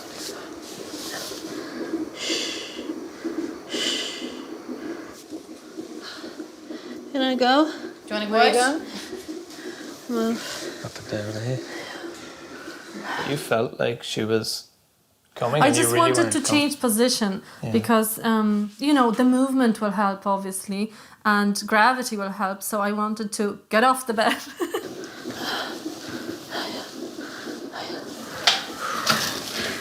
oh, this could be. She was kind of pushing on, squatting on all fours, and you know, I had to get down to just see what was going on, just in case the baby made an appearance while she was near the floor. While a squatting position can be great for bringing on delivery, the baby is showing signs of distress. Zosha, that's her heartbeat, okay? So it's kind of doing the same thing it was earlier, okay? Can we get you into the bed?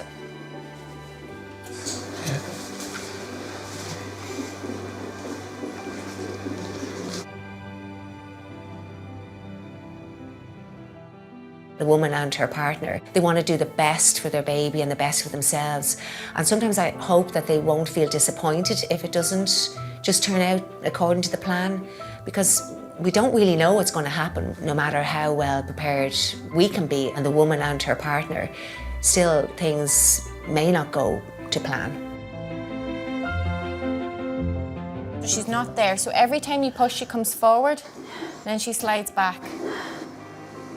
When she was nearly at the point of delivery, the heartbeat was obviously, it wasn't recovering as quickly as it had been. Sophia, at this stage we need to think of giving you a hand with the delivery, okay? Kayla has called on the help of Dr. Namreen for a second opinion on delivery. Baby's heart is good, but it's dipping down in between, okay? What do you think if we need to give you a hand with the delivery? You'll be okay? Just putting a cup on baby's head? Just to pull her out a bit, yeah.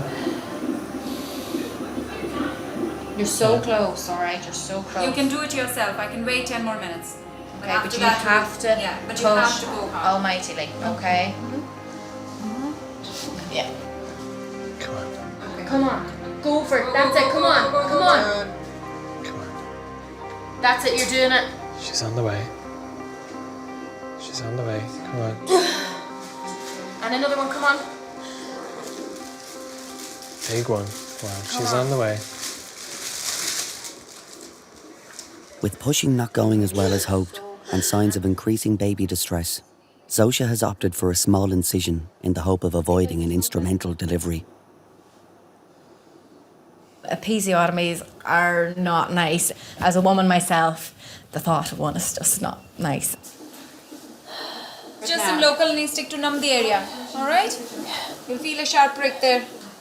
Unfortunately, though, it can be the difference between a woman delivering a baby herself or needing an instrument to assist delivering the baby. And again, right down And in again, the it's bum. not got there now. That's it, you can do it, you can do it, you can do it. Keep it going, keep it going, keep it going. Excellent. I didn't want the instruments. I was like, I'm gonna do it myself. I can do it. Come on, all the way back and right down into your bum. Right Come down, on, down, that's it, down, really down, down, well. down. Yeah, the baby's almost out. Come on. Keep it going. Keep it Come on, going. big push. Okay, big deep breath in. Blow, That's it, blow, blow, blow, blow, blow. blow, Good. blow. That's it, and have a look. Oh my God.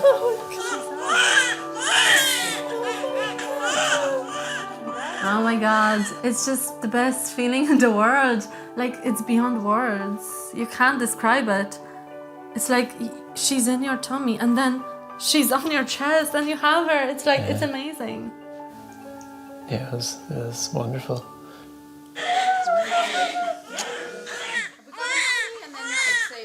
Yeah, there's a nappy there.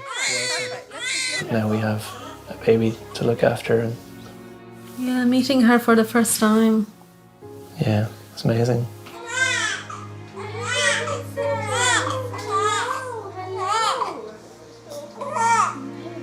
It's that long wait, I think, you know, like you're waiting 9 months and then she's suddenly with you.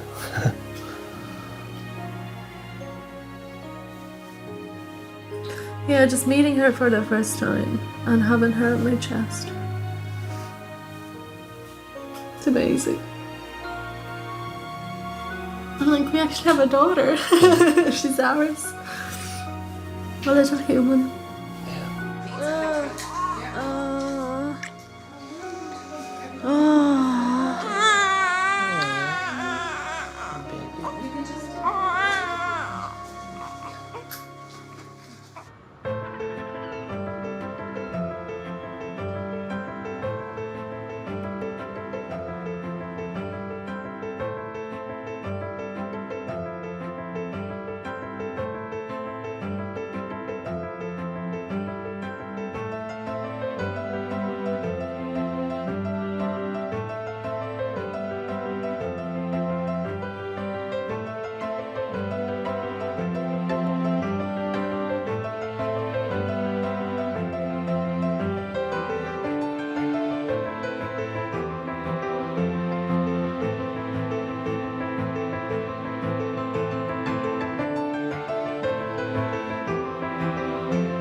Welcome to the Rotunda, the longest running maternity hospital in the world and the busiest in Europe. It has seen the birth of almost 1 million Dubliners, and some 24 new babies are added to that number every day. Well done. Congratulations. It's a place of extreme highs and devastating lows. Please cry. Agony and ecstasy, all happening second to second. Lovely little fella. We're there for the most intimate of moments as people experience events which will change their lives forever. Yeah, the baby's almost out, come on. Events to be remembered and retold for generations to come. Well done, you're okay. Your baby's nearly here. Oh, here we go.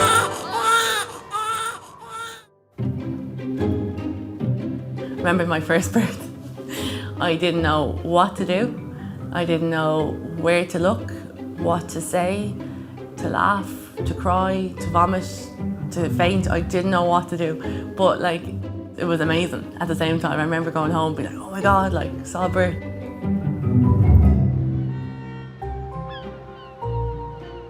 Arriving into the Rotunda delivery suite for their first baby are teenagers Savannah and Brandon. The first time they met, it was like an Irish take on West Side Story.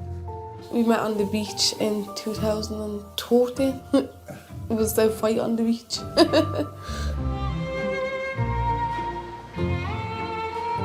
I'm from Ballyone, then she's from Coolock, and they don't get along, so there was a big fight, and then she seen me and she goes, oh, you quickly run. It's a weird first time, yeah.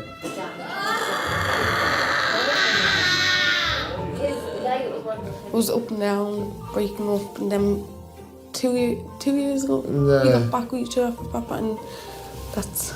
It's been consistent then, yeah.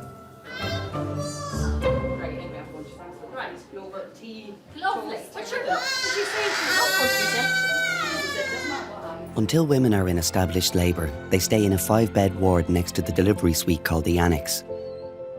With only curtains between the beds, patients are intensely aware of the other labouring mums around them. After 36 long hours in the Annex with little sleep, Savannah is at last on the move. One of the midwives had examined her out there and she'd got to 3 centimetres. I think she was really, really relieved because she'd been there for a while.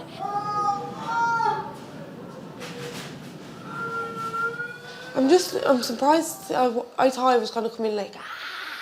Yeah. Like, because the girls I saw, from the 2 days that I've been here, the girls that I've seen that have came in here are just all screaming. Really? I was like, oh my God, I'm shitting. But it just depends. People will react differently. And then mine was just like, I just started crying. I know. Well, that room can be very scary. And the thing is, you don't know what's going on with anybody else. Like, there could be something else other than just labour going on with them. So younger mums, they have a lower incidence practically of everything. I suppose at that age, your body is really built to have babies, you know, to go through childbirth. That must be an old fashioned. This is, yeah. So in one respect it is good, but also, yeah, I suppose socially being a young mum is difficult and it is tough. 4, 5, 6, 7, 8 pencils. I really wasn't expecting it. Where's Savannah? Savannah, Mandy. She's just in room 9. All right, perfect. I just walk in, Go on in, yeah. All right, just thanks. knock on the door. Yeah. Yeah.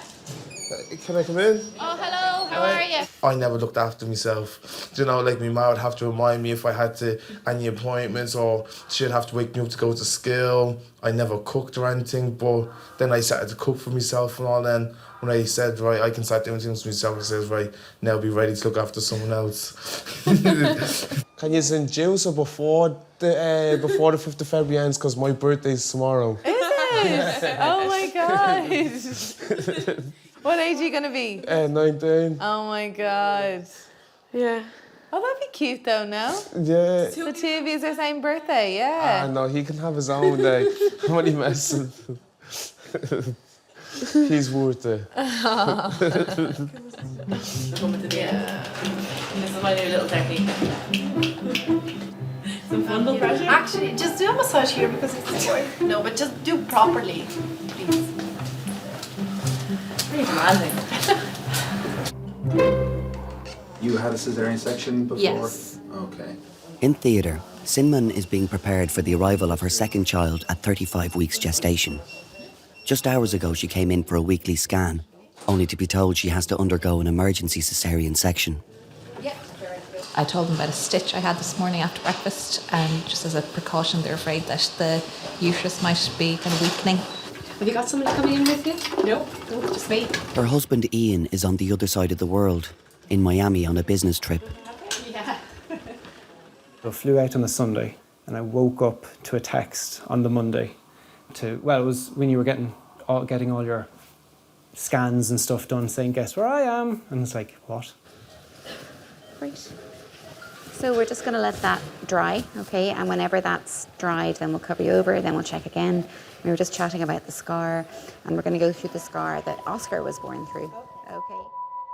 Sinman and Ian had their first child, Oscar, 2.5 years ago.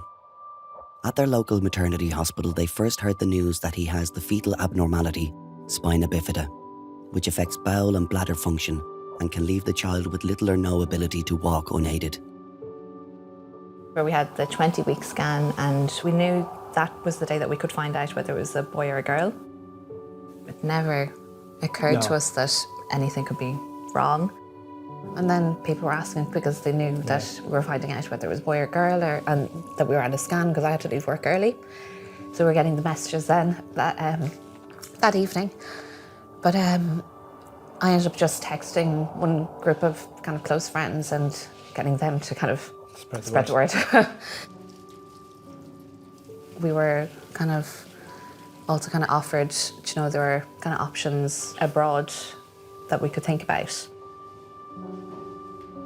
I think the fact that that was kind of mentioned kind of made it worse, because it was like, is it just kind of a situation where you would consider that?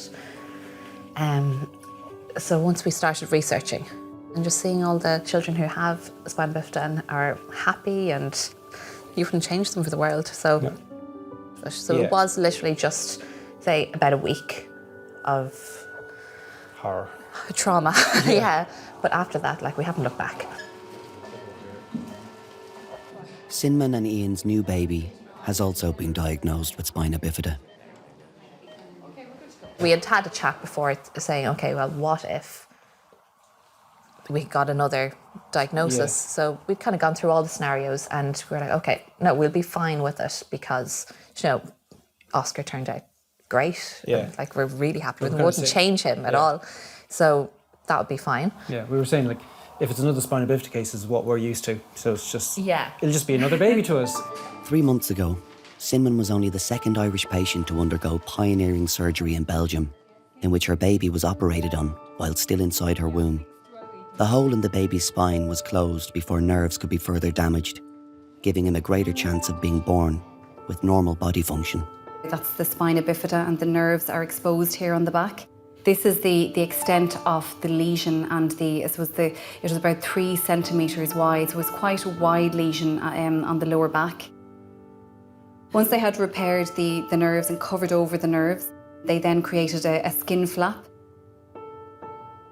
The procedure will bring Sinman's baby benefits in the long term, but the doctors are concerned that it carries risks for mum and baby during pregnancy.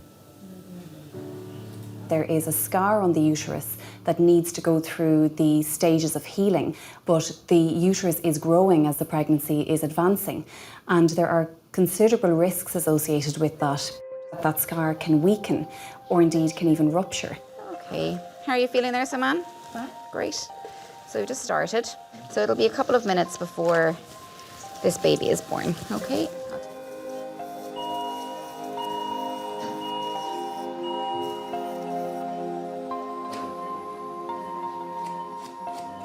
This blue area here of the stitches that they used whenever they were doing the surgery back 10 or 11 weeks ago. You're doing okay there? You're feeling all right? Yeah? Excellent. Okay. It's very thin there, isn't it? It is. You know what? I think I'm just going to go in just above that. Yeah. Okay. So there's the waters are gone. So we couldn't take the chance, given that Sinman complained of some pain, and therefore it was time to meet Rufus. Now, hello there. Hello. So do you want to hold up, baby? I will indeed, please. Now, here we go. So now, got him? Hello. Oh, here. Look. Hello. How are you? How are things? He looks great, doesn't he? He's gorgeous. Lovely. Congratulations. He looks fantastic. Now, hello, Rufus. An examination of Sinman's empty womb will let the doctors know just how close she was to a ruptured uterus. Whenever you feel inside, you can feel that there is a bit of a defect, but it hasn't gone all the way through, so that's good. So that's great. That was our worry today. And give him a few kisses. That's brilliant. He's gorgeous, and he looks big. Small. I know. And I'd say he's, because we said what this morning, about 6'14". I'd say he's not far off that. Yeah. I look interested to hear now what weight he is. Yeah. New baby Rufus has to go to the intensive care unit for ongoing assessment. But before that, he gets to meet Mum for the first time. We really wanted to kind of get off to as good a start as possible. So skin to skin was really important to me, so I got that. Hello.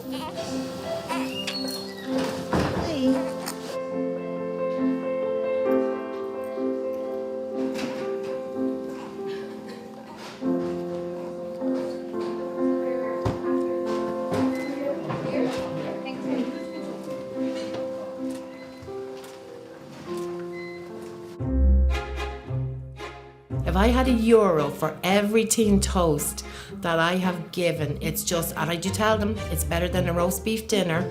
They love the tin toast. Well, would you believe it? My husband took mine on me when I had my son, so they had to make me another bit. Well, I have to say, he had a rough time now, in all fairness as well, because I nearly bet the hoo-ha out of him, you know. I was a bit stressed.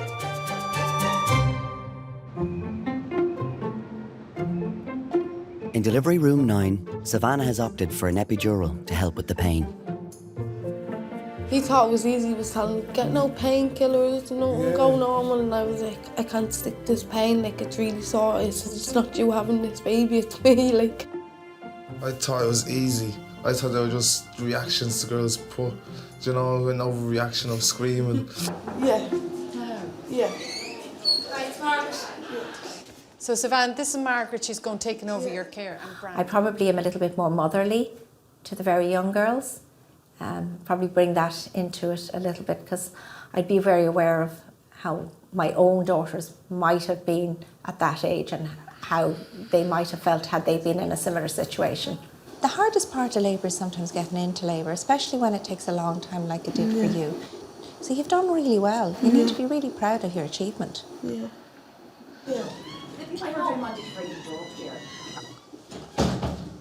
Ready in there, yeah?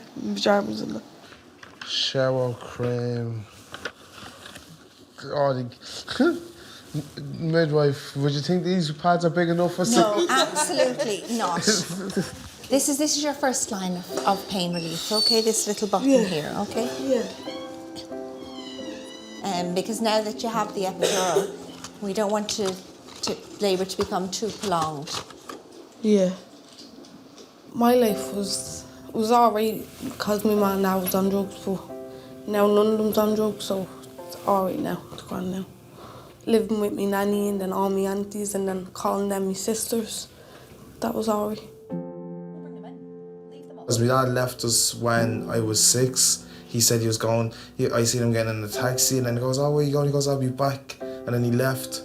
But like he still stayed, staying supportive of me and my sister. He just didn't want to be with me mad. But whenever I used to get in trouble in school, she'd tell me that, and then he'd buy me something, buy a flick or a PlayStation, whatever. He'd spent more money than time on me and my sister. Okay, well, you go for a cup of tea. Will you keep an eye on my trace? I will. Perfect. Her oxytocin is due up at 10. 10. Okay.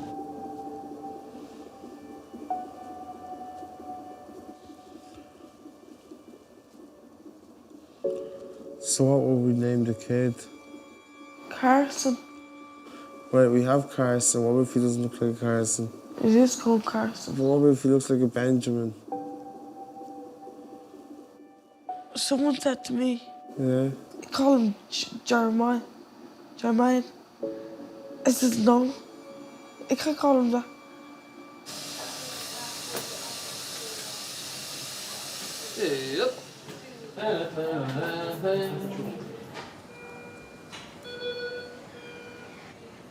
Baby Rufus is 24 hours old. After the radical surgery he underwent to correct his spinal cord defect, only time will tell what level of disability he may have in the future. Good boy. Oh, this looks lovely. So this is the little area where the spinal cord would have been coming out. So they put a little patch there, and it's completely closed over now and healing very nicely. You can see he's got lovely leg movements, so that's what we like to see, because children who have spina bifida sometimes can't move their legs very well. Whether he needs assistance with a walking device, it's too early to say, but we would be hopeful that he would get up on his feet and be able to walk, which is great. Definitely brought us closer together. When all the kind of even through like the toughest times.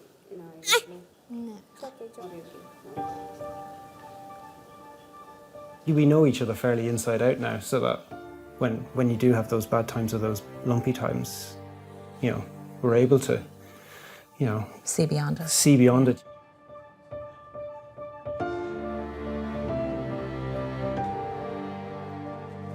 Rufus is being moved to the nearby Temple Street Children's Hospital for further assessment.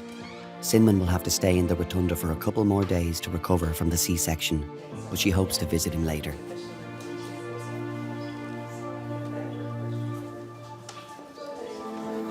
We'll see Daddy tomorrow. I think they're amazing. I think they're an incredible couple, and their children are incredibly privileged to have them as parents. They have put everything into this and accepted everything and accepted all outcomes. There's no rule book that tells you how to deal with these situations, but they're an inspiration. I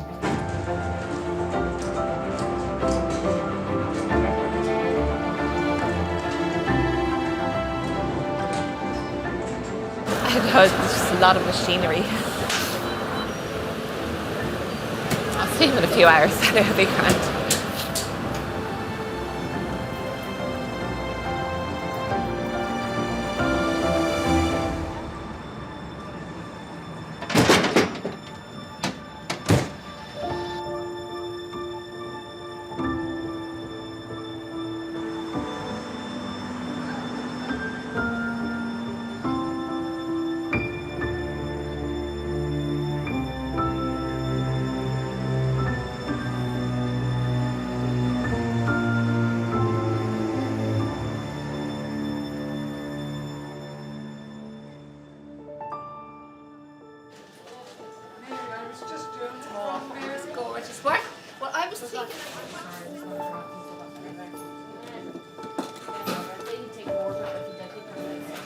Congratulations. He's gorgeous.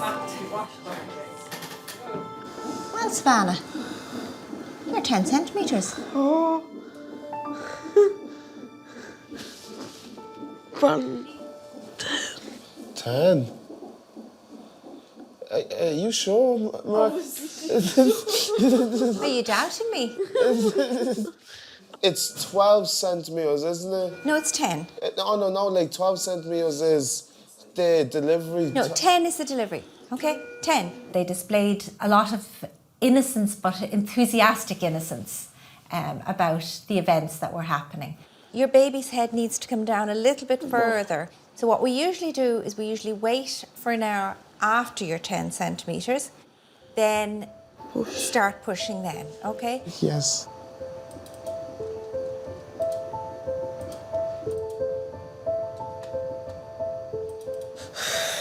This is getting worse. Yeah, it's obviously the baby coming down. It's like I need to have a shit. Yeah? Yeah. That's exactly what it feels like, pet. Oh.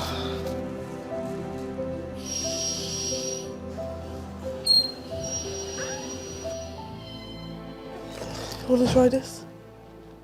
Okay. Quick, hurry. Breathe into it. You know? What? Savannah, that's weird stuff. Savannah, that's weird. Yeah, I tried the gas, but I didn't like it. Nah, I don't know how the girls can take it. It's not a nice feeling. I love you. I love you too.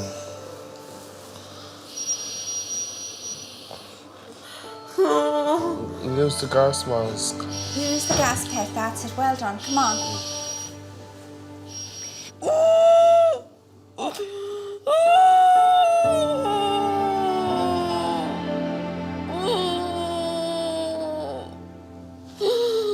I'm glad for the baby.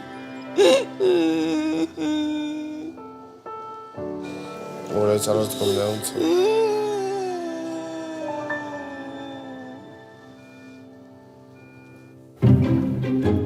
One of the first babies I ever delivered, the baby's dad worked in Copperface Jacks.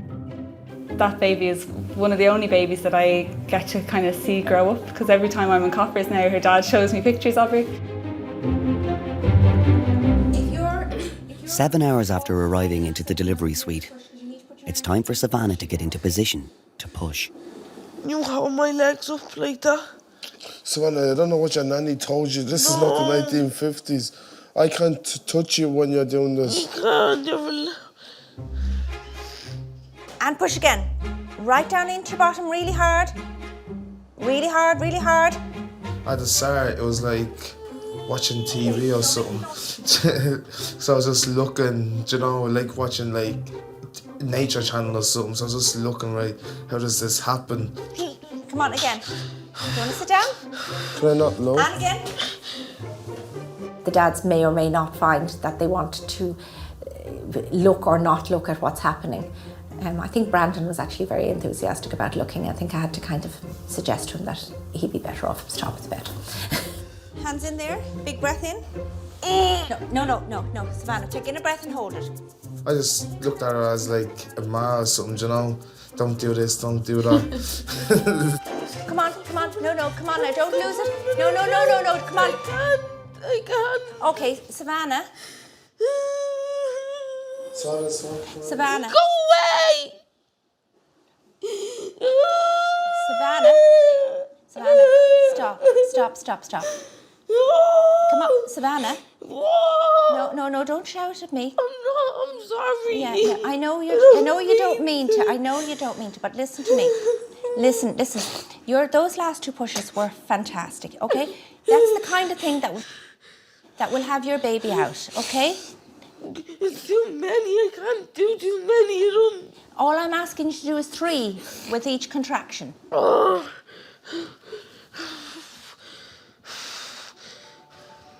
My legs hurting. That's all right. That's okay.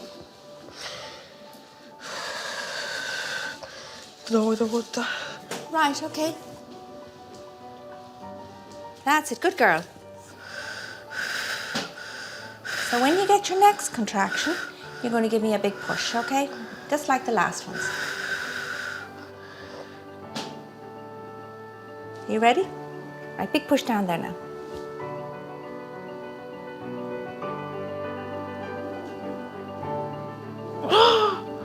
Open your eyes, look down. Hello.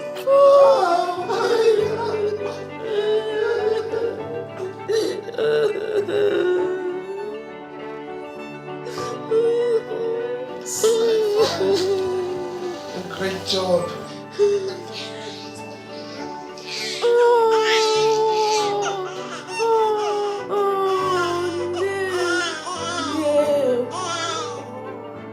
It's all just a different love, like you feel at first sight. Yeah, can I just walk out or something?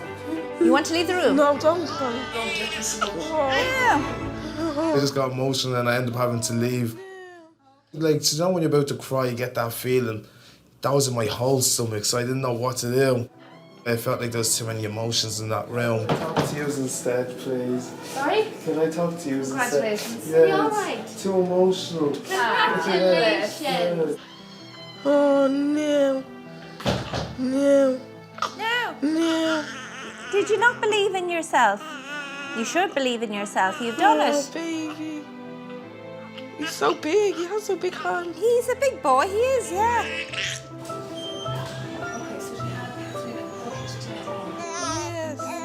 What do you want to go with? I don't mind. Carson. Yeah. Oh my God, and you just got him 12 minutes before my birthday. Oh, no. I was even afraid just to even hold him, you know, just don't want to do anything. Just leave him the way he's perfect at that. Yeah. I just felt blessed, I just felt happy and all, you know. I think it's great because not many people, dads or anything, do stay around like that or look after the baby like that. You're my boy, aren't you? Oh. The same type of dreams you'd have for every kid. You know, just like them to be better than me, you know. Brought up in a better neighbourhood, just, you know, not as lazy. Yeah, I just hope he be's better than me.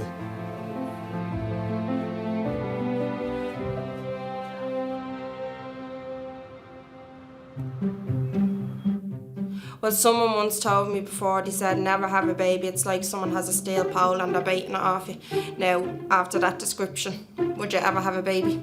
Because I don't think so. In fetal assessment, Carrie and her boyfriend Fintan are in for a 37-week scan. Although this is their second child, babies weren't on the agenda when they first met. I kind of would have been at a stage probably like, God, I could never imagine myself having any kids. But like if it happened one day, like it was fine. But I didn't think that I would be 22 and on my second baby. And then obviously things didn't go as they kind of were supposed to. This pregnancy is progressing normally, but less than a year ago, Carrie and Fintan were told their first baby, Ellie, had a fatal fetal abnormality and was unlikely to survive after birth.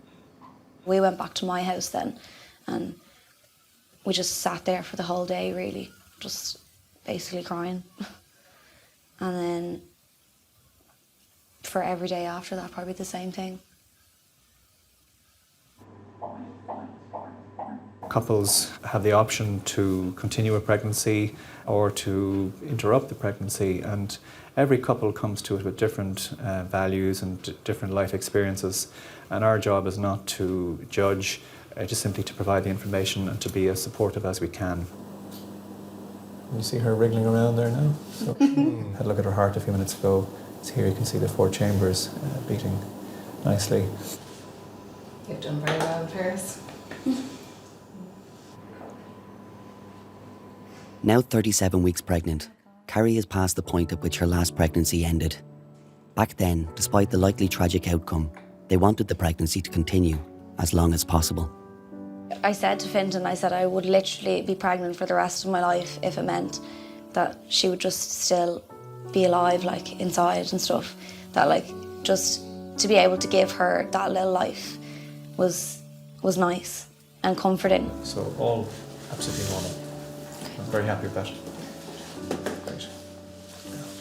Well, this is for Ellie, yeah. This one here. It's her little handprint, and then a rose, a butterfly, and her name. I know you have the bag packed a million times over. Yeah. And I know there's a certain amount of anxiety when you've been through your experience with Ellie, of going into that labour ward and hopefully coming through with a very positive experience in comparison to what you went through the last time. So we understand your anxiety. We will mind you throughout this process. It depends on how you feel about this, but is there something maybe that you have from Ellie that you'd like to bring into the labour ward? Is there, sometimes... I think we're going to actually bring Ellie with us. I know, and I think that's lovely. Yeah. You have to connect. She's the big sister. Yeah, I don't think we could bring a blanket. It wouldn't be the same. We'd have to bring her.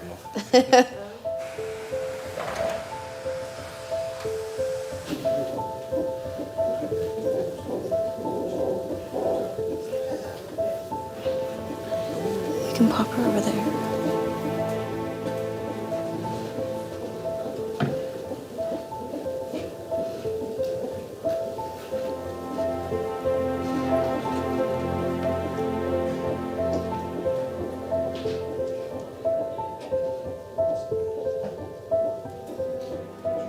Many years ago, whenever there was a loss in a pregnancy situation, perhaps as professionals, it was felt that the kindest thing to do was maybe to, not dwell on the loss and sort of, move on very quickly.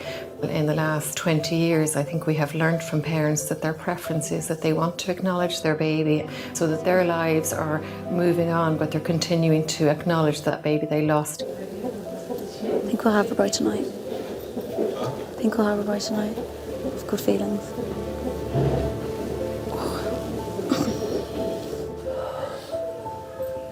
Just walked the same way we walked a minute ago. Yeah. They've just gave me hormones to try and bring on labour. So just have to go walk now. It doesn't really feel real yet that she's going to be here. Yeah. Like, it's hard to even imagine. Yeah. Right, isn't it? Yeah. But we'll have to start imagining her being here because she's going to be here forever. No, she's just kicking me. Come here, Kayla. You're going to come to Cyprus then? I have the time off. Have you? I need to save money. You should go. Life's for fucking living. I'm so in I'm debt getting this tanned. month, like. Arriving into the delivery suite with strong contractions is Kashini with her husband Tim. They are expecting their first baby today. Kashini has her own opinion on how to do things. I didn't go for the antenatal classes, and I didn't want any medication. I'm against medication. She doesn't even take in Panadol. Painkillers, I think that's big. It makes me tipsy.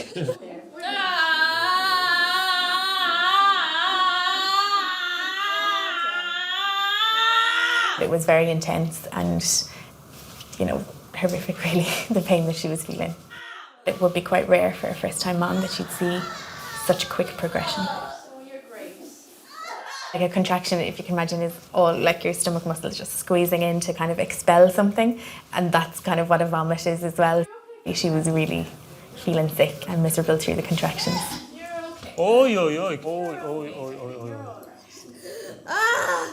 Relax.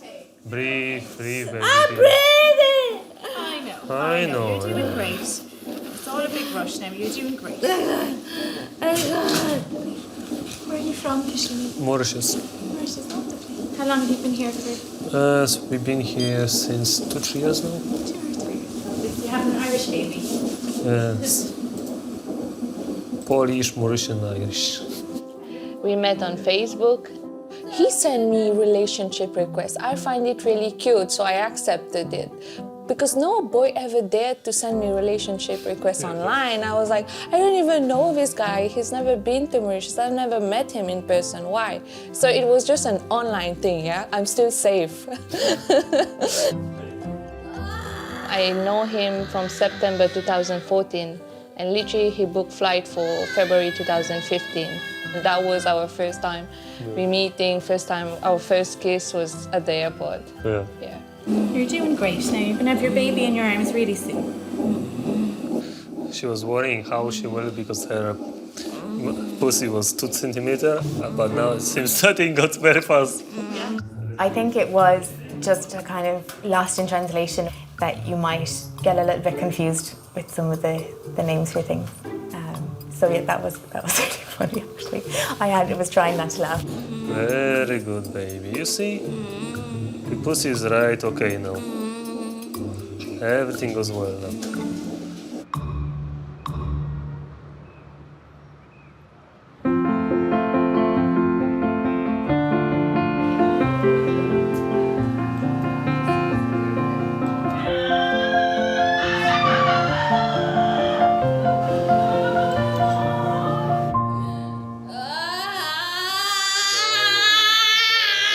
10 minutes after arriving into the delivery room, Kashini is fully dilated and nearly ready to start pushing. Her labour has been extremely quick for a first baby, and Kashini is coping as best as she can without any pain relief. I'm not crying. I'm just trying to make it through. I have small, openings, so I have to make it come out, make it through. My back. So you sit forward with me, Kiki. That's it. Come on, sit forward with me. Well done. Now we're going to get you to come back in the bed. So put your 2 hands behind you. Yes. And lift back in the bed. I have toilet. My poop is coming out. It's okay. That's your My poop is coming. I'm screaming. My poop is coming. My poop is coming. Move out.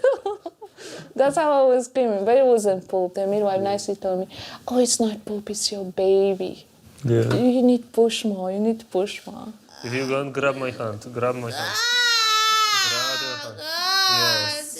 Relax. My legs falling. You're doing great. Judging by her and how distressed she was in like a lot of pain.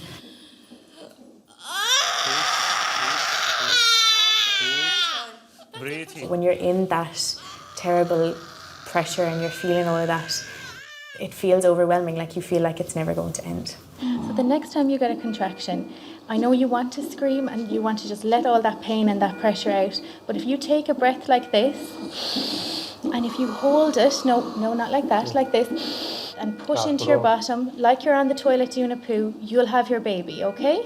because she's getting tired now, so we You need have to keep it the inside. Exactly, yeah. Can you do that? Do you think you can do that when it comes?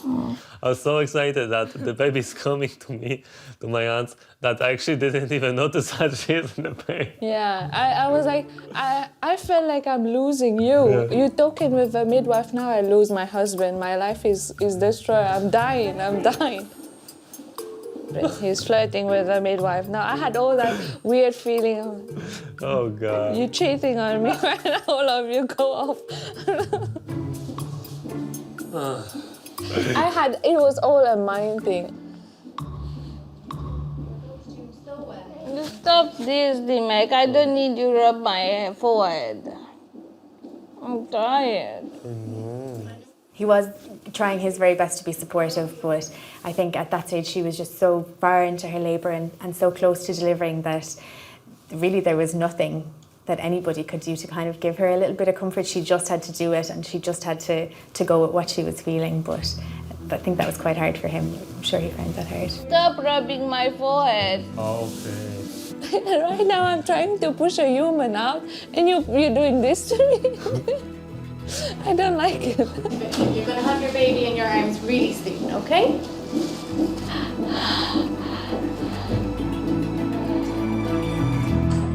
Carrie is having her labour induced, and she and Fintan are hoping to meet their new baby soon. The delivery room is familiar to them, since less than a year ago, Carrie gave birth to her first baby, Ellie, who lived for just a few minutes. Ellie, when she came out, like, she tried to cry, and then it just went silent, so it was very, like, silent in the room. We knew it was what was going to happen. Was it what you expected? Yeah. I think the love she brought outweighs the pain. Yeah. Definitely.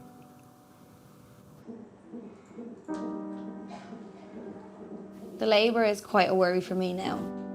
Like, because Ellie didn't, like, cry when she came out and stuff, that I'm afraid this baby won't cry when she comes out.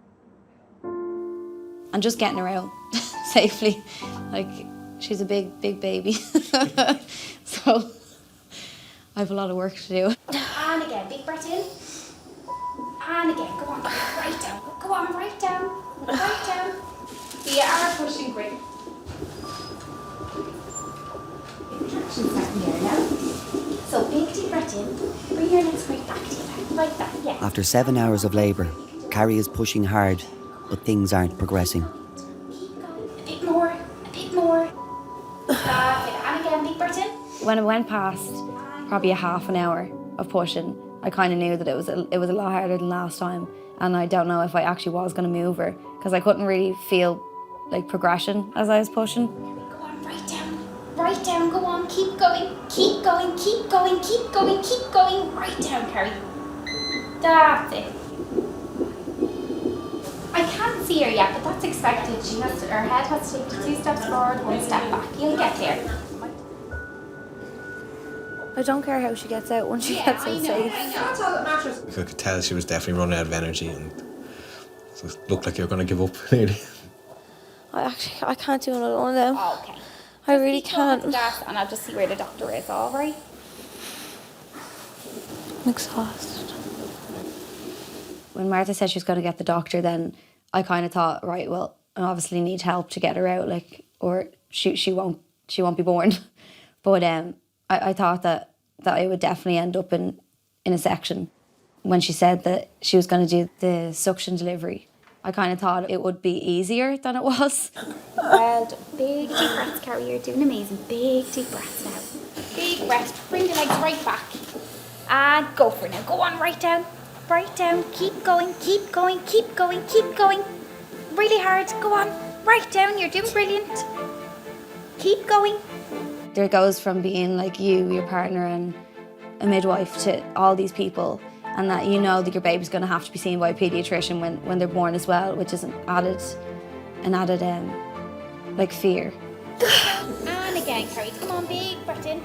It's a lot happening at the one time that you can't actually focus on what you're supposed to be doing, which is pushing. Your doctor came in and just seeing how exhausted Carrie was, And she said within 5 contractions, she'll be out. And it was 3. Pull up in those legs now. Pull up in those legs and push Go right down first. Go on, keep going. Good girl. Keep going. Keep Good going. girl. Well done. Well done. Well done. Brilliant. Well done, Pat. Brilliant. There you go. 2050. 2050. Bring baby over. Well done. Mister. He is a big baby, the length of her. Now the centre to come, okay? Oh. Now.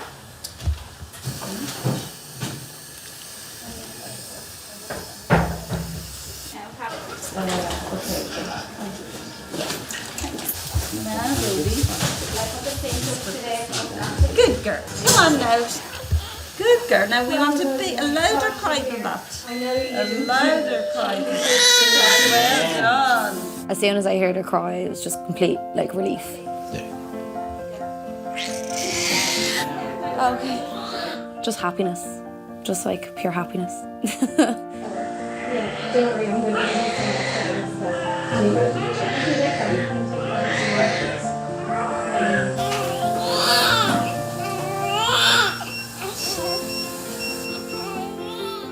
Just looking at her, knowing that she was going to be here forever, like, and she was ours, was just like probably the best. Well, it was the best feeling in the world.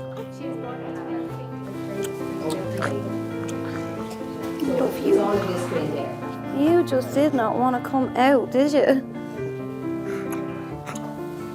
No, you didn't. She's literally gotten to be her whole entire life. You were worth every minute of that. Yeah.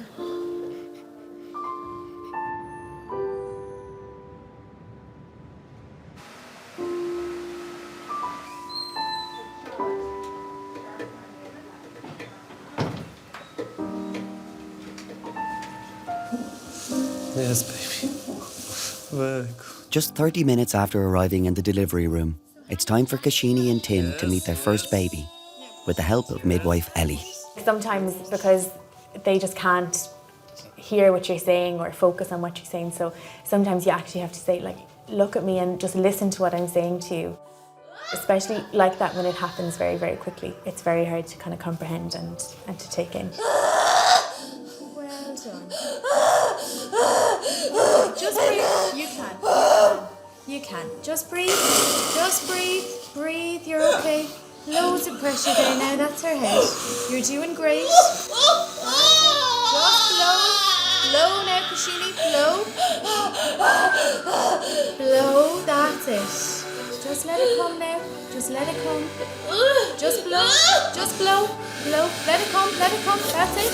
Well done. Now, Kashini, listen to me. The head is out. That's the worst bit, okay? Take your hand off me now. And open your eyes. See ya.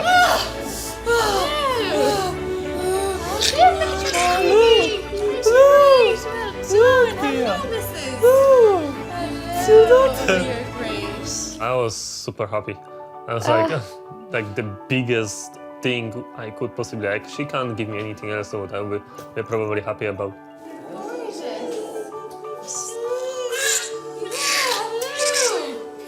I wish my whole family was here. My mom was here in Ireland, like with me that moment. It's not that I only want to share with my husband, but whole family. Yes. That all happened so quickly You for born you. on 4th of February, no? Yes. Yes. Yes, my dear. I always try and guess myself. If I'm feeling the woman's tummy beforehand, I'll kind of make a guess in my head. I think she's about 2.8 kilograms maybe. So that's just something I do. I don't know if other midwives do that. Yeah, 2.88 kilograms. I probably just got lucky that time and guessed it properly. Hello, you're gorgeous. You're only a little doll. You're like a little doll. Yeah, you are. Yes. So I'll just give her this little injection and then I'll give her back to you and you can try and feed her. Her name is Ridaya. Yeah, and it's HRIDAYA. That's like, you know, a piece of your heart. Look at her hand, she's so sweet. Just want her to be happy. Happiness, happy love. Good boyfriend. Yeah. She had so many boyfriends. Until 40.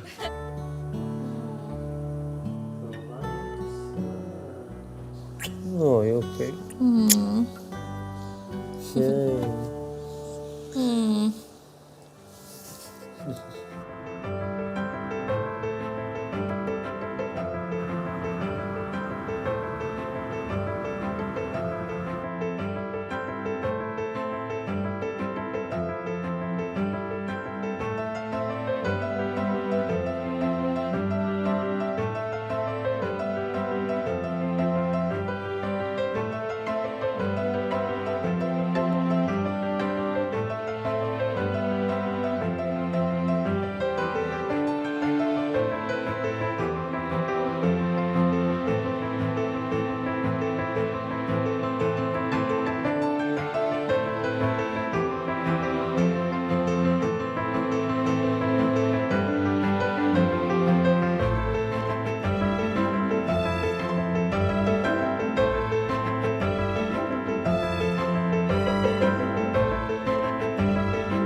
Welcome to the Rotunda, the longest running maternity hospital in the world and the busiest in Europe. It has seen the birth of almost 1 million Dubliners, and some 24 new babies are added to that number every day.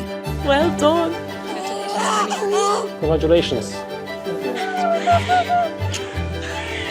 It's a place of extreme highs and devastating lows. Please cry. Agony and ecstasy, all happening second to second. Lovely little fella. We're there for the most intimate of moments as people experience events which will change their lives forever. Yeah, the baby's almost out, come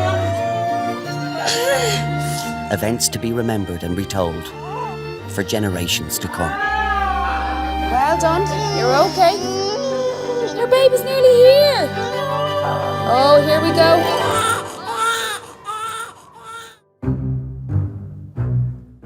Midwives are crazy.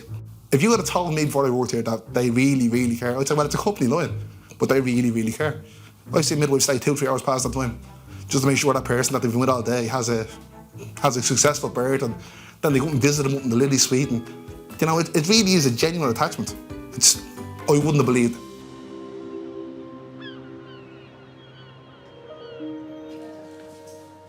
Arriving into the day assessment unit at 34 weeks pregnant is athlete Mary Cullen. It's the first baby for her and her partner Mark. The relationship first blossomed more than 20 years ago. I think we were buddies first, weren't we? We were friends, and then it kind of developed more. Yeah, I think the feelings were probably stronger on my part at the beginning. Mark might disagree, but I think, probably maybe when we were 16, 17, I really liked him. And yeah, I think I did kind of think I'd spend the rest of my life with him, which sounds a bit mad. Both of us were runners and kind of moved along with each other through running and went to America together with running.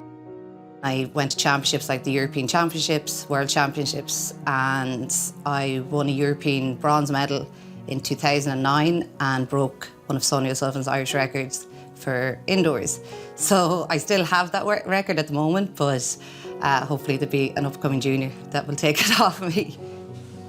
So I'm 34 plus weeks pregnant, and I'm in today to get steroid injections to help the baby's lungs because I'm being induced this Sunday.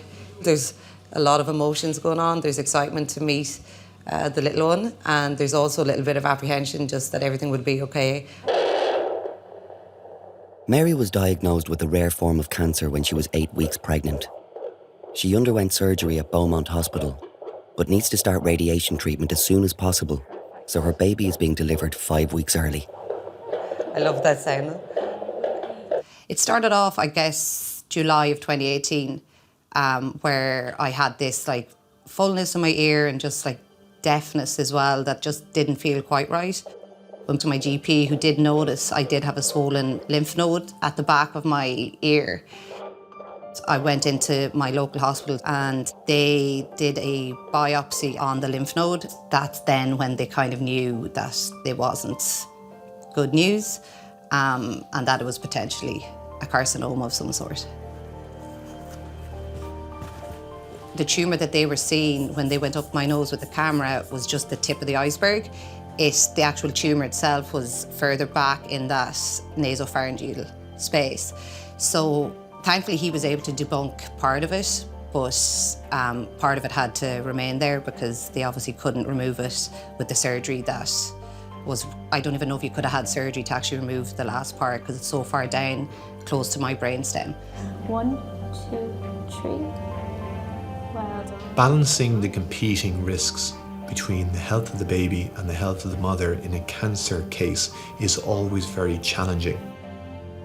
In this particular situation, her tumour seems to be slow growing, but it is still a malignant tumour, and therefore there is still ongoing risk of spread of the tumour every week that we defer and we wait.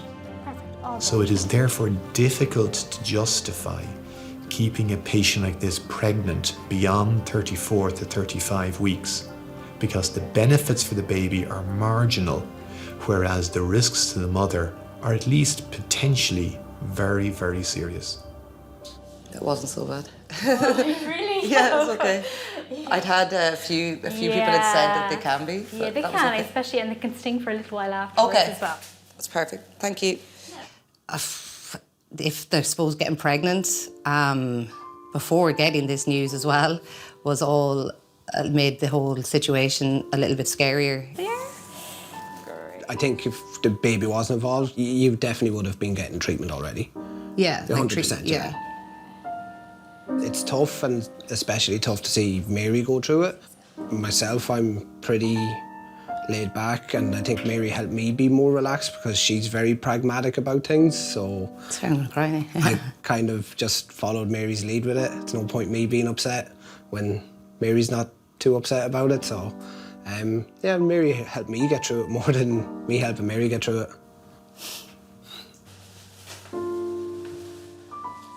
He was just so strong through it all. Like even when I had the neck dissection surgery in Beaumont, like he didn't leave my side for the week. And before the surgery as well, we obviously were told that there was a risk of a miscarriage. So that then was just the priority at that point as well. Just that the baby would be okay. So yeah, if it wasn't for Mark, I probably wouldn't have been as strong.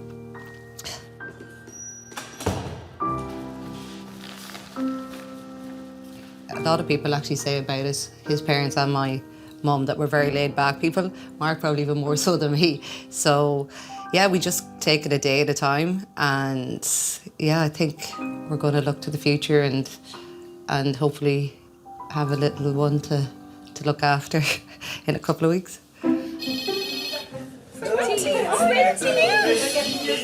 at your little bump, huh? You're gonna have a baby. Expecting their first baby are Brazilian couple Monique and Adriano. Monique's in the early stages of labour, but there's a long way to go yet. We decided together to go walking the stairs, go up and down. And Adriano was really tired, and I was like, Jesus let's Christ. go, I have to do that. I was using the lift already. Oh, Monique, Meet you I will upstairs. meet you there. Yeah. Yeah, no. It's just a joke. Yeah, He was we there were with me together. all the time.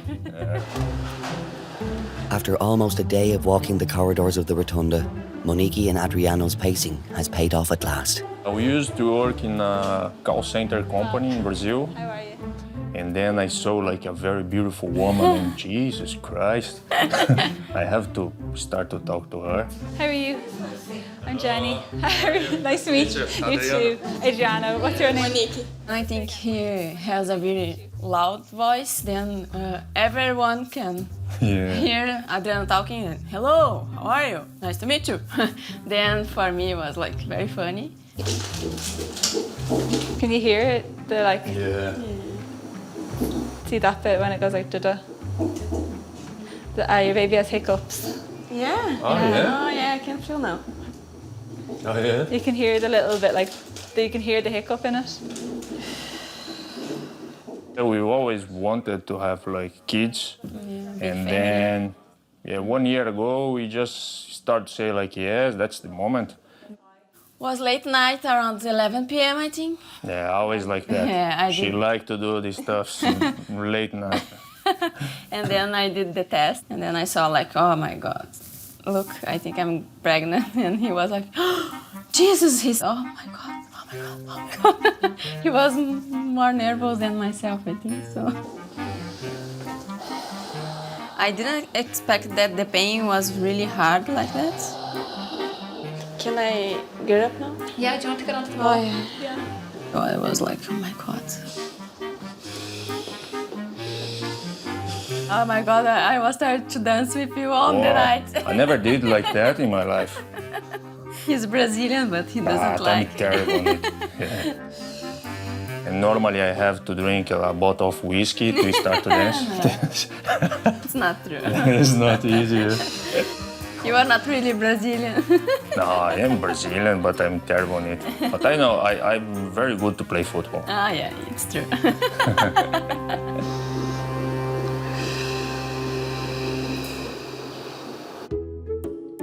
We're telling them all those little tips, how to get into labour.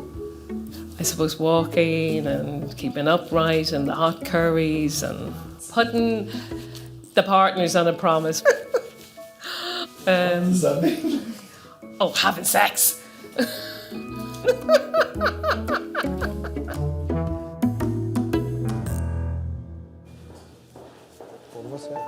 In keeping with her medical plan, Sligo athlete Mary is back in the Rotunda at 35 weeks gestation. Yeah.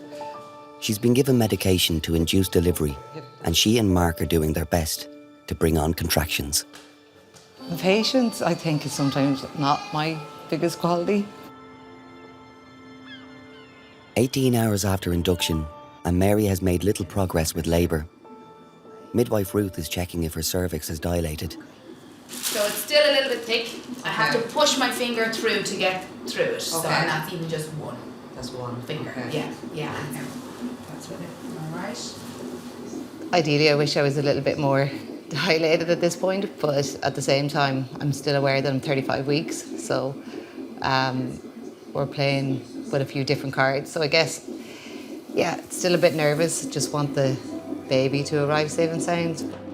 I suppose I would like to avoid a C-section, just because I know the recovery can be a little bit more difficult with them, and I suppose I am a little bit aware that I have to go for radiation treatment afterwards.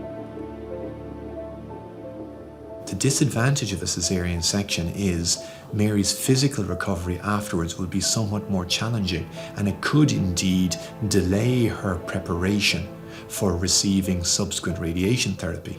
Are you very emotional, or are you just get this step sorted first before? I am a little, before I left home in Sligo, there was definitely some emotion. Yeah. Like I'm funny because I'm like, I'm fine, and then I'm emotional, and then I'm okay again. Yeah.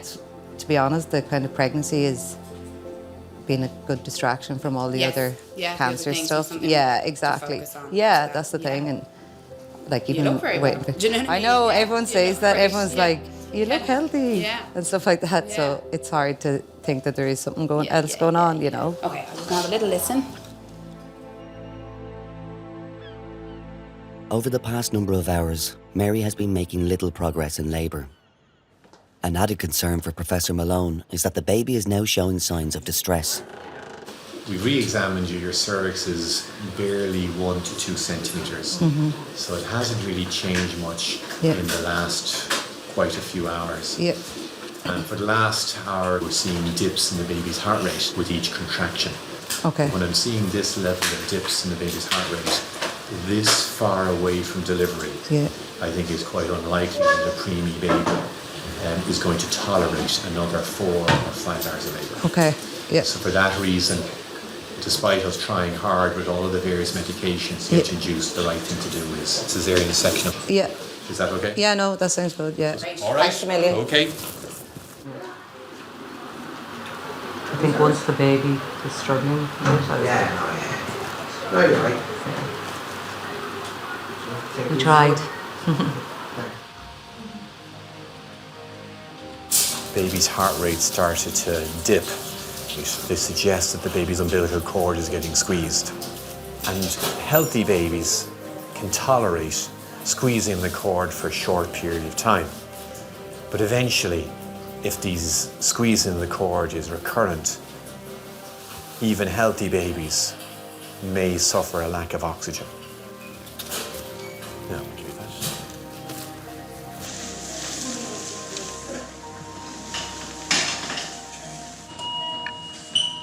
Knife for 47. Okay, a couple of straights, please.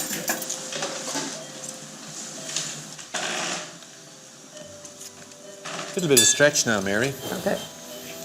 Okay. Just that fluid there. Just a little bit of pressure. That's fine. That's enough. That's enough.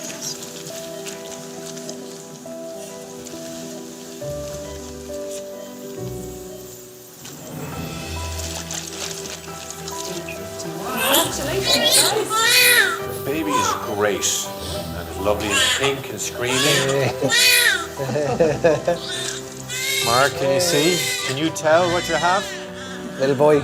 Little boy. Can you see? There he is. Oh, it's delicious.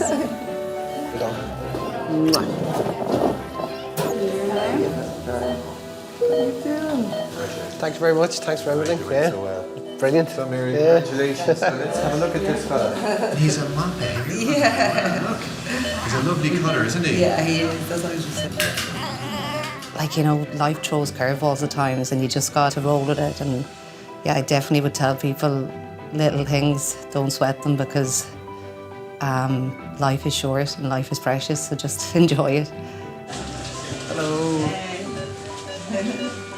Just trying to open his eyes there, he was. How are you doing? Oh my God, he's so little. Just out there. You got it? Yeah. Hey, little guy. Trying to open up your eyes. Oh my God, you're so tiny. Who do you think? I don't know who he looks like. More like you, but. Do you think? Lips and a nose. The plan was to get this far, get the baby out, and then move on to the next part, which is getting treatment. And then after that, hopefully everything, we'll just move on then, and that's it. It's like a little old man. Yeah. In a way, it's almost been a bit of a blessing. It's even more of a miracle that we've got to 35 weeks and hopefully have a bright future ahead of us. Yep.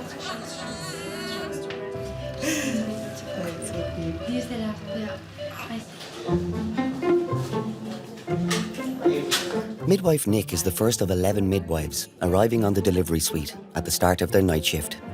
Well, I had just a lovely day. Are we as busy up there? We're busy now. We're busy, yeah. He's been assigned to room 9 to care for Maniki tonight. Is there anyone from your family over here now for Yeah, the my baby? mom. Your mom? My mom coming Brilliant, that's great. in January. That's great. She's going to stay 3 months. Oh, very good. Very good. That's great. At least, to have help as well. you know, at Yeah, home she's for at the first, home alone, just waiting. Oh my God, Is the what first happened? the first grandchild? No, my brother has 3 already. It was really different for me because I didn't know that could have a male midwife. It was really nice actually. He's really, really nice person as well. Funny. Yeah, and we very had a really good time together. What's your name again? Sorry. Nick. Good. Nicholas. It's like in Brazil we have this name, Nicolas. I think you don't expect to see that. Because I think more because the name and midwife, like. Was it hard to pick a name? Yes, was maybe 2 weeks. So you definitely wanted to find out what you're having? I think it's very important to have man and woman doing the same job, and for me it's amazing to see. Where are you from? Who? Which of the Canaries Me? are you from? Yeah. Oh, I'm not from the Canaries. Why do you go from the Canaries? No, I'm from, do you know where Gibraltar, the British colony? Oh, right, yeah. Right beside it. Where they have those unusual monkeys. Yeah. What do they call them? Monkeys. No, they're funny monkeys though. Are they? We call them monkeys. No, they're different ones than the regular Really? ones. Well, I know, yeah. I don't know which type of monkeys now. I don't know, they're different. I just know that there's different monkeys in Gibraltar.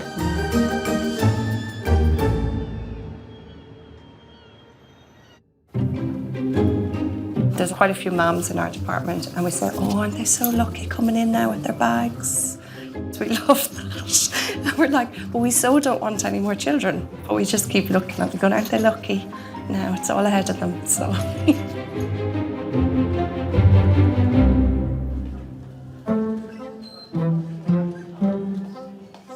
Monique has been in labour for 5 hours.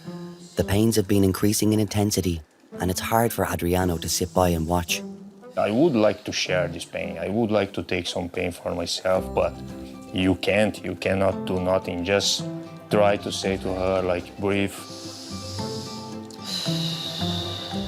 For her husband, it's a big challenge as well. But she's... You did a great job. Breathe.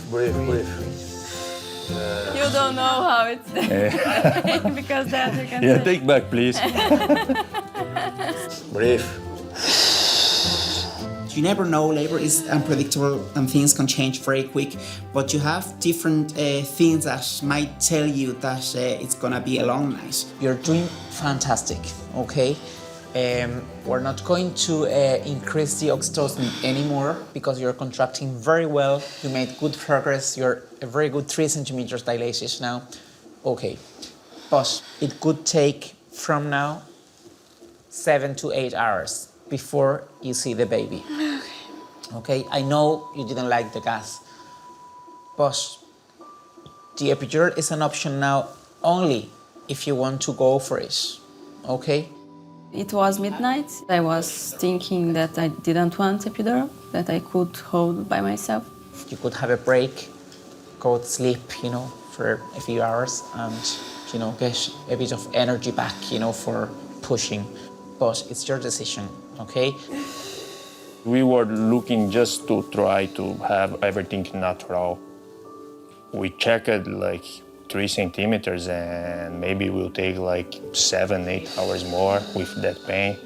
Oh God, I was thinking about, my God, just 3, I need 10 and it's very painful already. How will it be like that?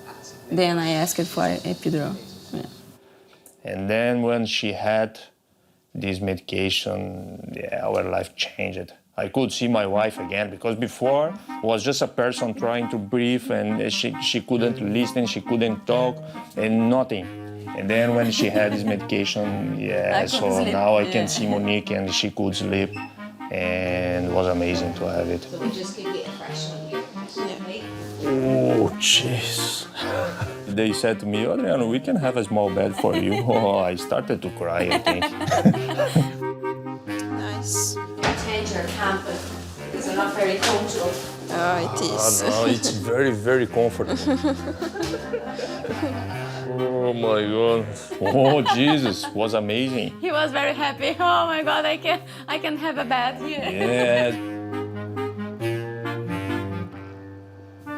I don't know if you slept. But... Oh, I did. Oh, great.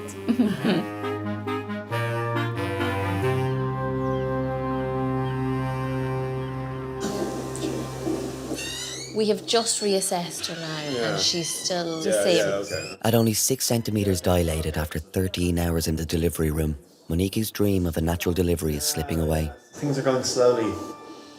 Yeah.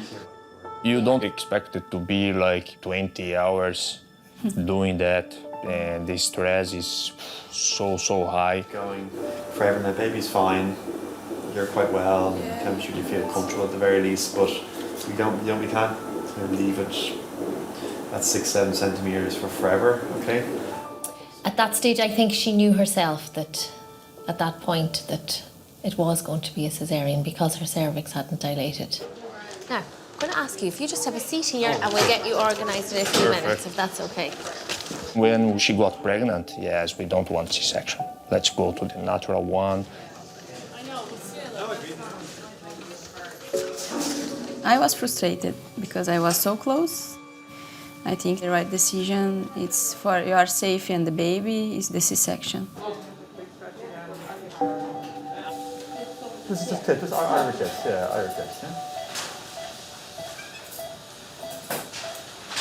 There was very hard as well, because you see just half of your wife, and a lot of like computers, a lot of medications, and a lot of people there. And it's a new experience. You don't know. You don't have any expectation for that. And for me, was a very, very hard moment to see all this kind of situation happening. Nervous. Oh yes, I was just, my God. Stretch again. I'm really sorry. Good. So the diameter retractor, please. Right now. Fundal pressure, please. Yeah. There's the head. We're just delivering the head. Lots of pressure, Millie. Hello. Oh, here comes your baby.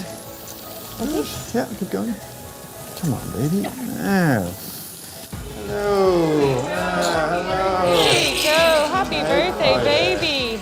10:46. How are you?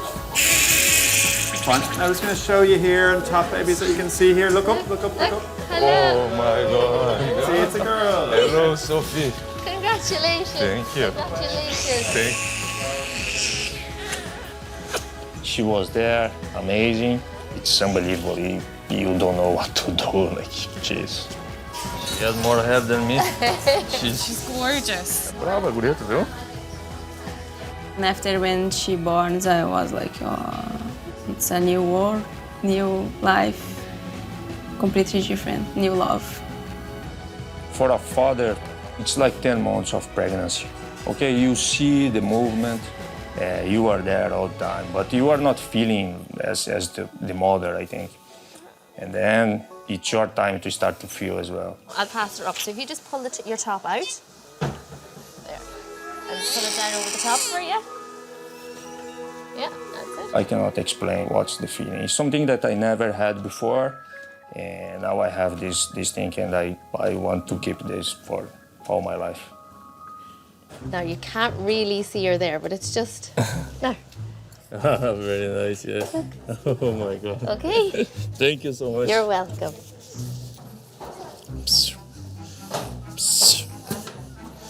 O que tu tá fazendo aí? Lindona, né? When I saw Adriano and he was holding her, his t-shirt, I was really, where is she? And she was just inside, and he was like, oh my God, she's here.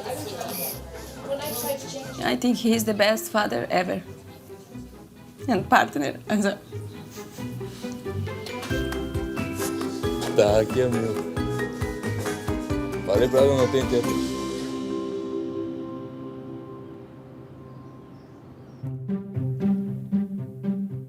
There's been romances, but they were probably very short-lived at like barbecues or parties. But no, I definitely didn't meet any love of my life here. Not yet, anyway. My husband will kill me, don't put that in.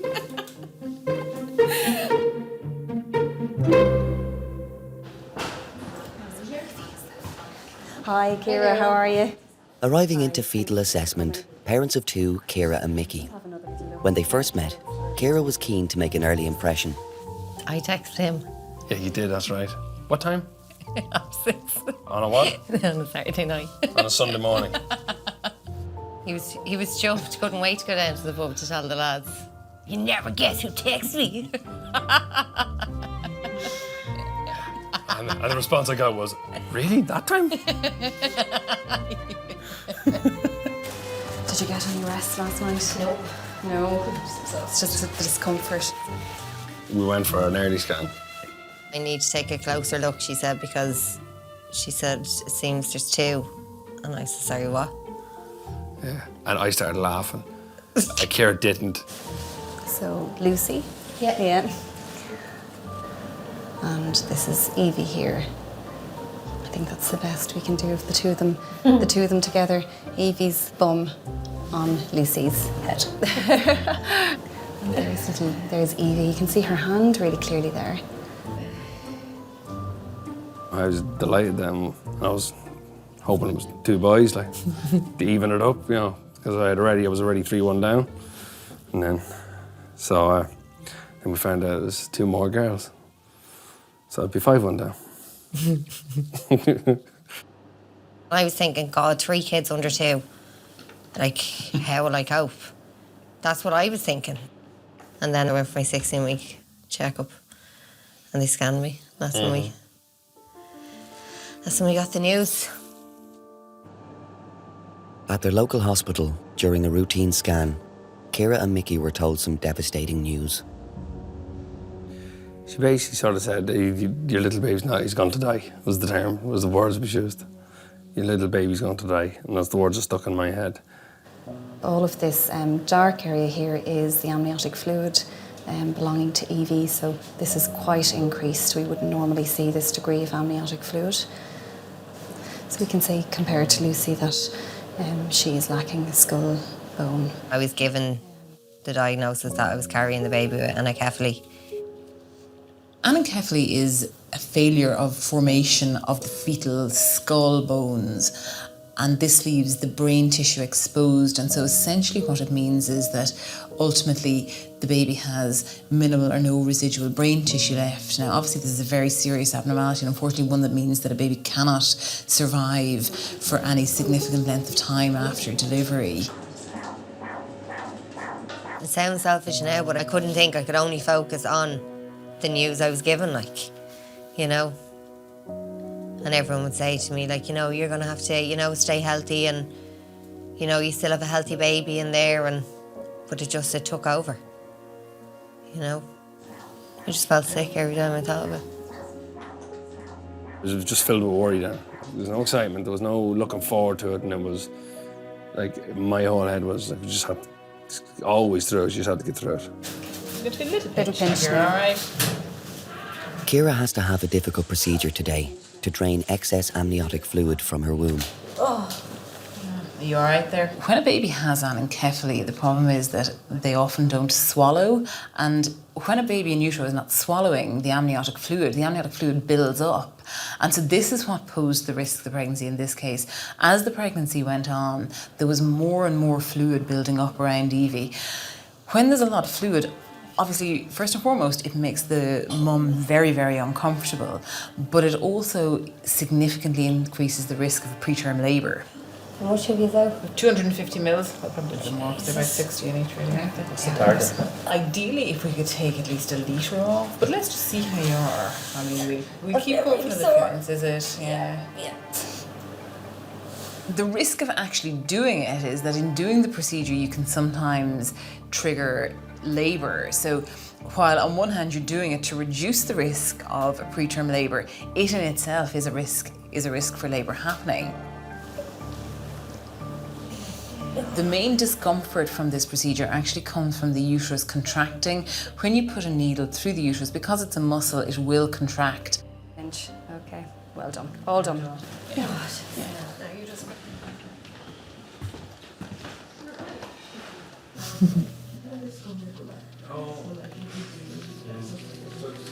Yeah, it's hard to say you're having twins. Like, a few people have said to me, "Oh God, you know," and especially with a 19-month at home.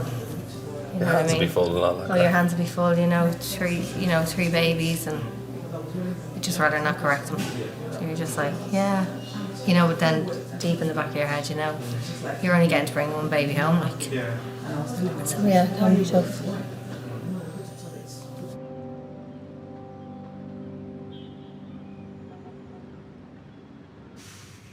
Are you living out now? You're not at home? Yeah. No. Rent's only you were $450. living at home. No, I moved out when I was like 19. Really? Yeah. I just assumed you were. No, I live with 3 lads. Yeah, it's great crack. You still got the dog? Yeah. And Ralph, yeah. 4 lads. Arriving into the delivery suite in the throes of labour is mum of 4, Ekaterina. Now, so you feel contractions, you can breathe on the gas there. Nice, slow breaths. All right. Я приехала в Ирландию просто поработать и заработать деньги, потому что у меня в Молдавии была дочка. оставалась дочка, и я просто хотела заработать на квартиру. Ну и тут я познакомилась с мужем, и у меня планы просто изменились. Is baby boy or girl? You don't know? Surprise. I think it's a girl, maybe. Тут мы зарегистрировали наш брак, тут были наши встречи, тут рождались наши дети. And you have 2 boys and 2 girls already, don't you? No, I have 1 boy and 3 girls. 1 boy and 3 girls. Я очень хотела большую семью, потому что сама моя семья из большой семьи. Моя бабушка имела 8 детей, моя прабабушка 14. Is that all pressure, Katrina, you're feeling? Is it all pressure? Do you feel like you need to go to the toilet? What? No, do you feel like you need to go to the toilet? Sorry, I speak very bad No, that's okay. When there's a language barrier, usually the partner may speak English. But in this situation, because her partner was at home looking after the children, he wasn't there for us to ask questions and try and communicate through him. Do you feel like pushing? Yes, okay. You need water, okay. Katerina was overwhelmed with the pains when she came over, and it was obvious from once she arrived that she was going to deliver fairly fast. So, Katrina, is it okay if I check to see if the neck of the womb is fully open for you to push? Will I? Я когда родила первую дочку, у меня, да, действительно были боли, и я думала, что после этого больше не буду иметь детей, я больше не хочу, такие боли у меня были сильные, но это были первые роды у меня. А после этого, когда я уже рожала ребенка, я просто была приготовлена к этому. Is it all pressure you're feeling?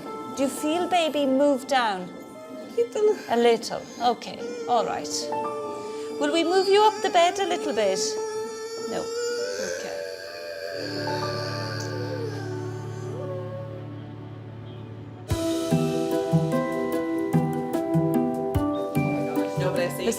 You're not used to it. No, I'm grand. No, lads, come on. Lads, don't make me feel old. I don't want. I'm grand hanging over here. Well done, Katrina. Just 40 minutes after arriving in the delivery suite, Ekaterina is close to giving birth. The baby's head is nearly born now. We're nearly there. Well done. Okay. Good girl. You know that they're overwhelmed with the pain, and you know you have to reassure them that you are there for them and that you will get them through this and that it will be short-lived. That's it. Well done. It's okay? Do you feel it coming up? Yeah, it's coming. All right. Well done. Ну, все мамы кричат, потому что, конечно, есть боли, они очень сильные, но эти боли забываются. Когда ты рожаешь ребенка, все эти боли как бы прошли, как будто и не были. У всех боли есть. Now, Katrina, give us a small little push. Katrina, give us a small little push. Now, blow. That's it. Now, Katrina, your baby's head is delivered. Your baby's head is delivered now, okay? Right. Okay. That's it. And again. Katrina, take a deep breath in. There you go. Well done. Oh, it's fine, big baby. Look at your baby being born. Look down. Look down. Yay! Well done. Oh, wow. Yes. Well done. Do you know what you were having, Katrina? Did you know what you were having? Do you want to see? Look. A little boy. Look at him. Isn't he lovely? Я думала, что скажет мой муж, потому что он тоже ждал девочку. У нас было имя просто для девочки. Have you a name for him? I don't know. No, you don't know. I think it's girl and put the name Abigail. Okay, all right. I don't know. Okay. И когда я всем сказала, что у меня мальчик, только моя дочка сказала, я сказала, что у меня будет братик, а не сестра. Только моя дочь верила этому.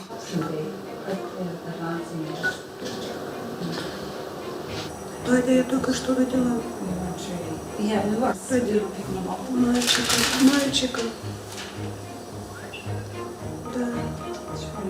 Ну, я родила. После того, как я родила, я позвонила сначала первому мужу и сказала, что у нас сын. И сын сказал, как сын? У нас же дочка. Я говорю, нет, у нас сын. И все... Все были рады, очень рады. Все там кричали, особенно моя дочка старшая.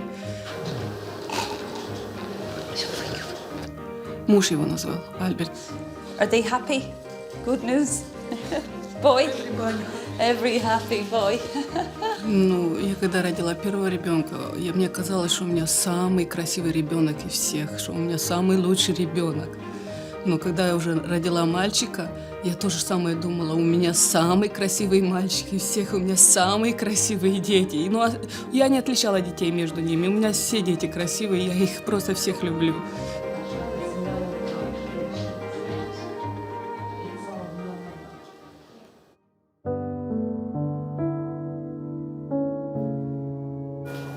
Just hours after being born, Ekaterina's son Albert had an unexpected spike in temperature.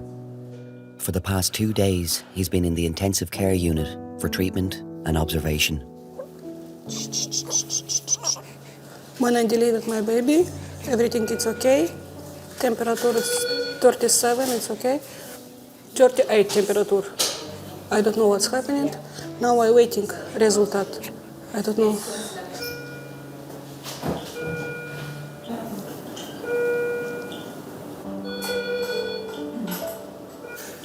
He's a lovely baby. What's his feeling now?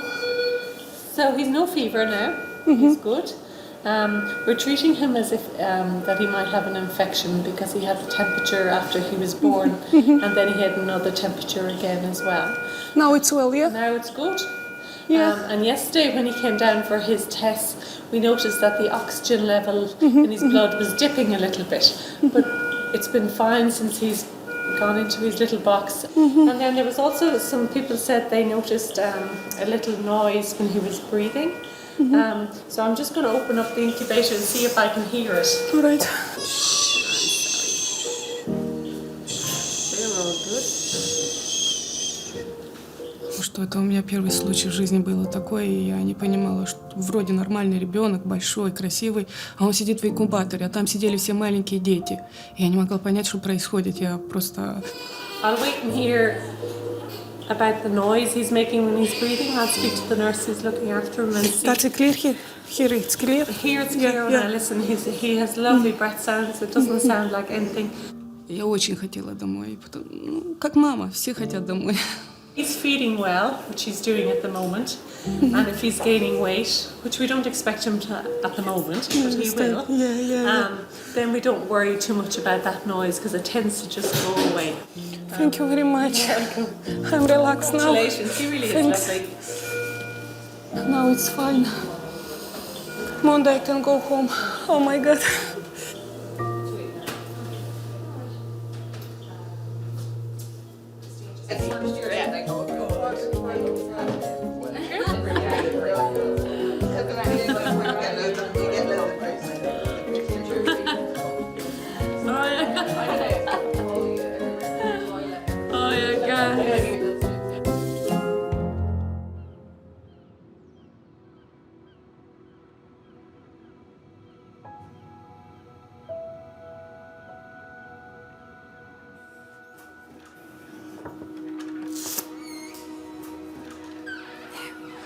All right, so we do these clay prints? Yeah. All right, I'm going to take them. After a few days at home, Ciara, who's had 2 previous C-sections, went into early labour and delivered her twins by emergency C-section.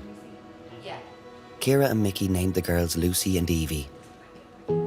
Evie sadly passed away shortly after birth. They had to rush me to theatre. But there wasn't even any time to give me the epidural or the spinal block, so they had to knock me out, which I didn't want because, obviously, Evie. So... They had no option. They had no option because the baby, I was fully dilated, the babies are coming. Lucy was born at 5 to 6, Evie was born at 5:57, and she stayed with us for... 7:03. She went, so it was an hour and 6 minutes. She was alive. She waited till I came round. She did, yeah. So, that was nice. I was delighted to see her then still alive. And to get a few minutes even with her. Yeah, we might do your toes first.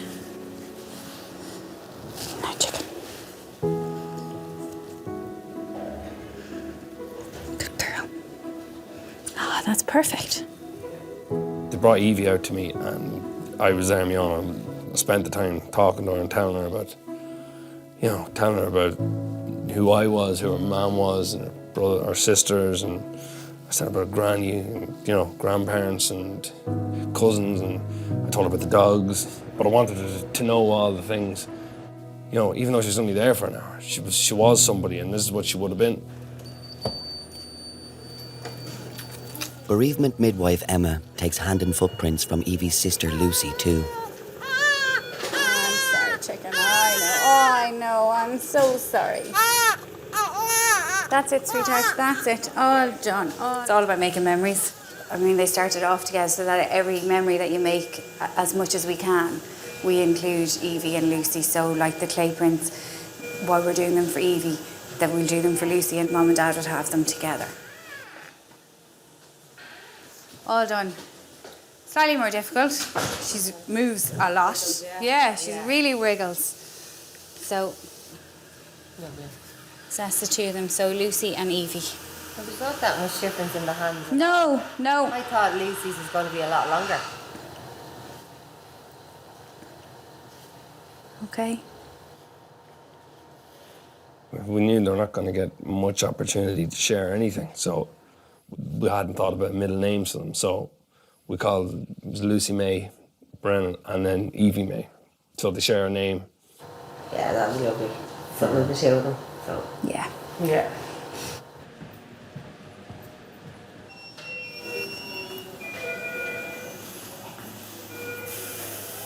Yeah. Yeah. Lucy is recovering well in intensive care. This is the first time I've seen her face. That's amazing. You can say hello. Hello. This is the first time I've seen with nothing. Yeah, every other time it's been a mask or a hat or something. I can't tell now who she looks like. Open her eyes. Hey, yeah. She was given straight to me outside the ward. Now, I was an absolute mess at the time. But, I think it all came out then. Since that, it's more concern for Lucy. I wasn't coming in here knowing it was going to be a happy ending. It never was going to be a happy ending. Well, in regards to Evie, but with Lucy now, she came a bit early, but she's just added to it all, Nothing holding her back now, it's just whether or not she can push on, but what would I know about it all,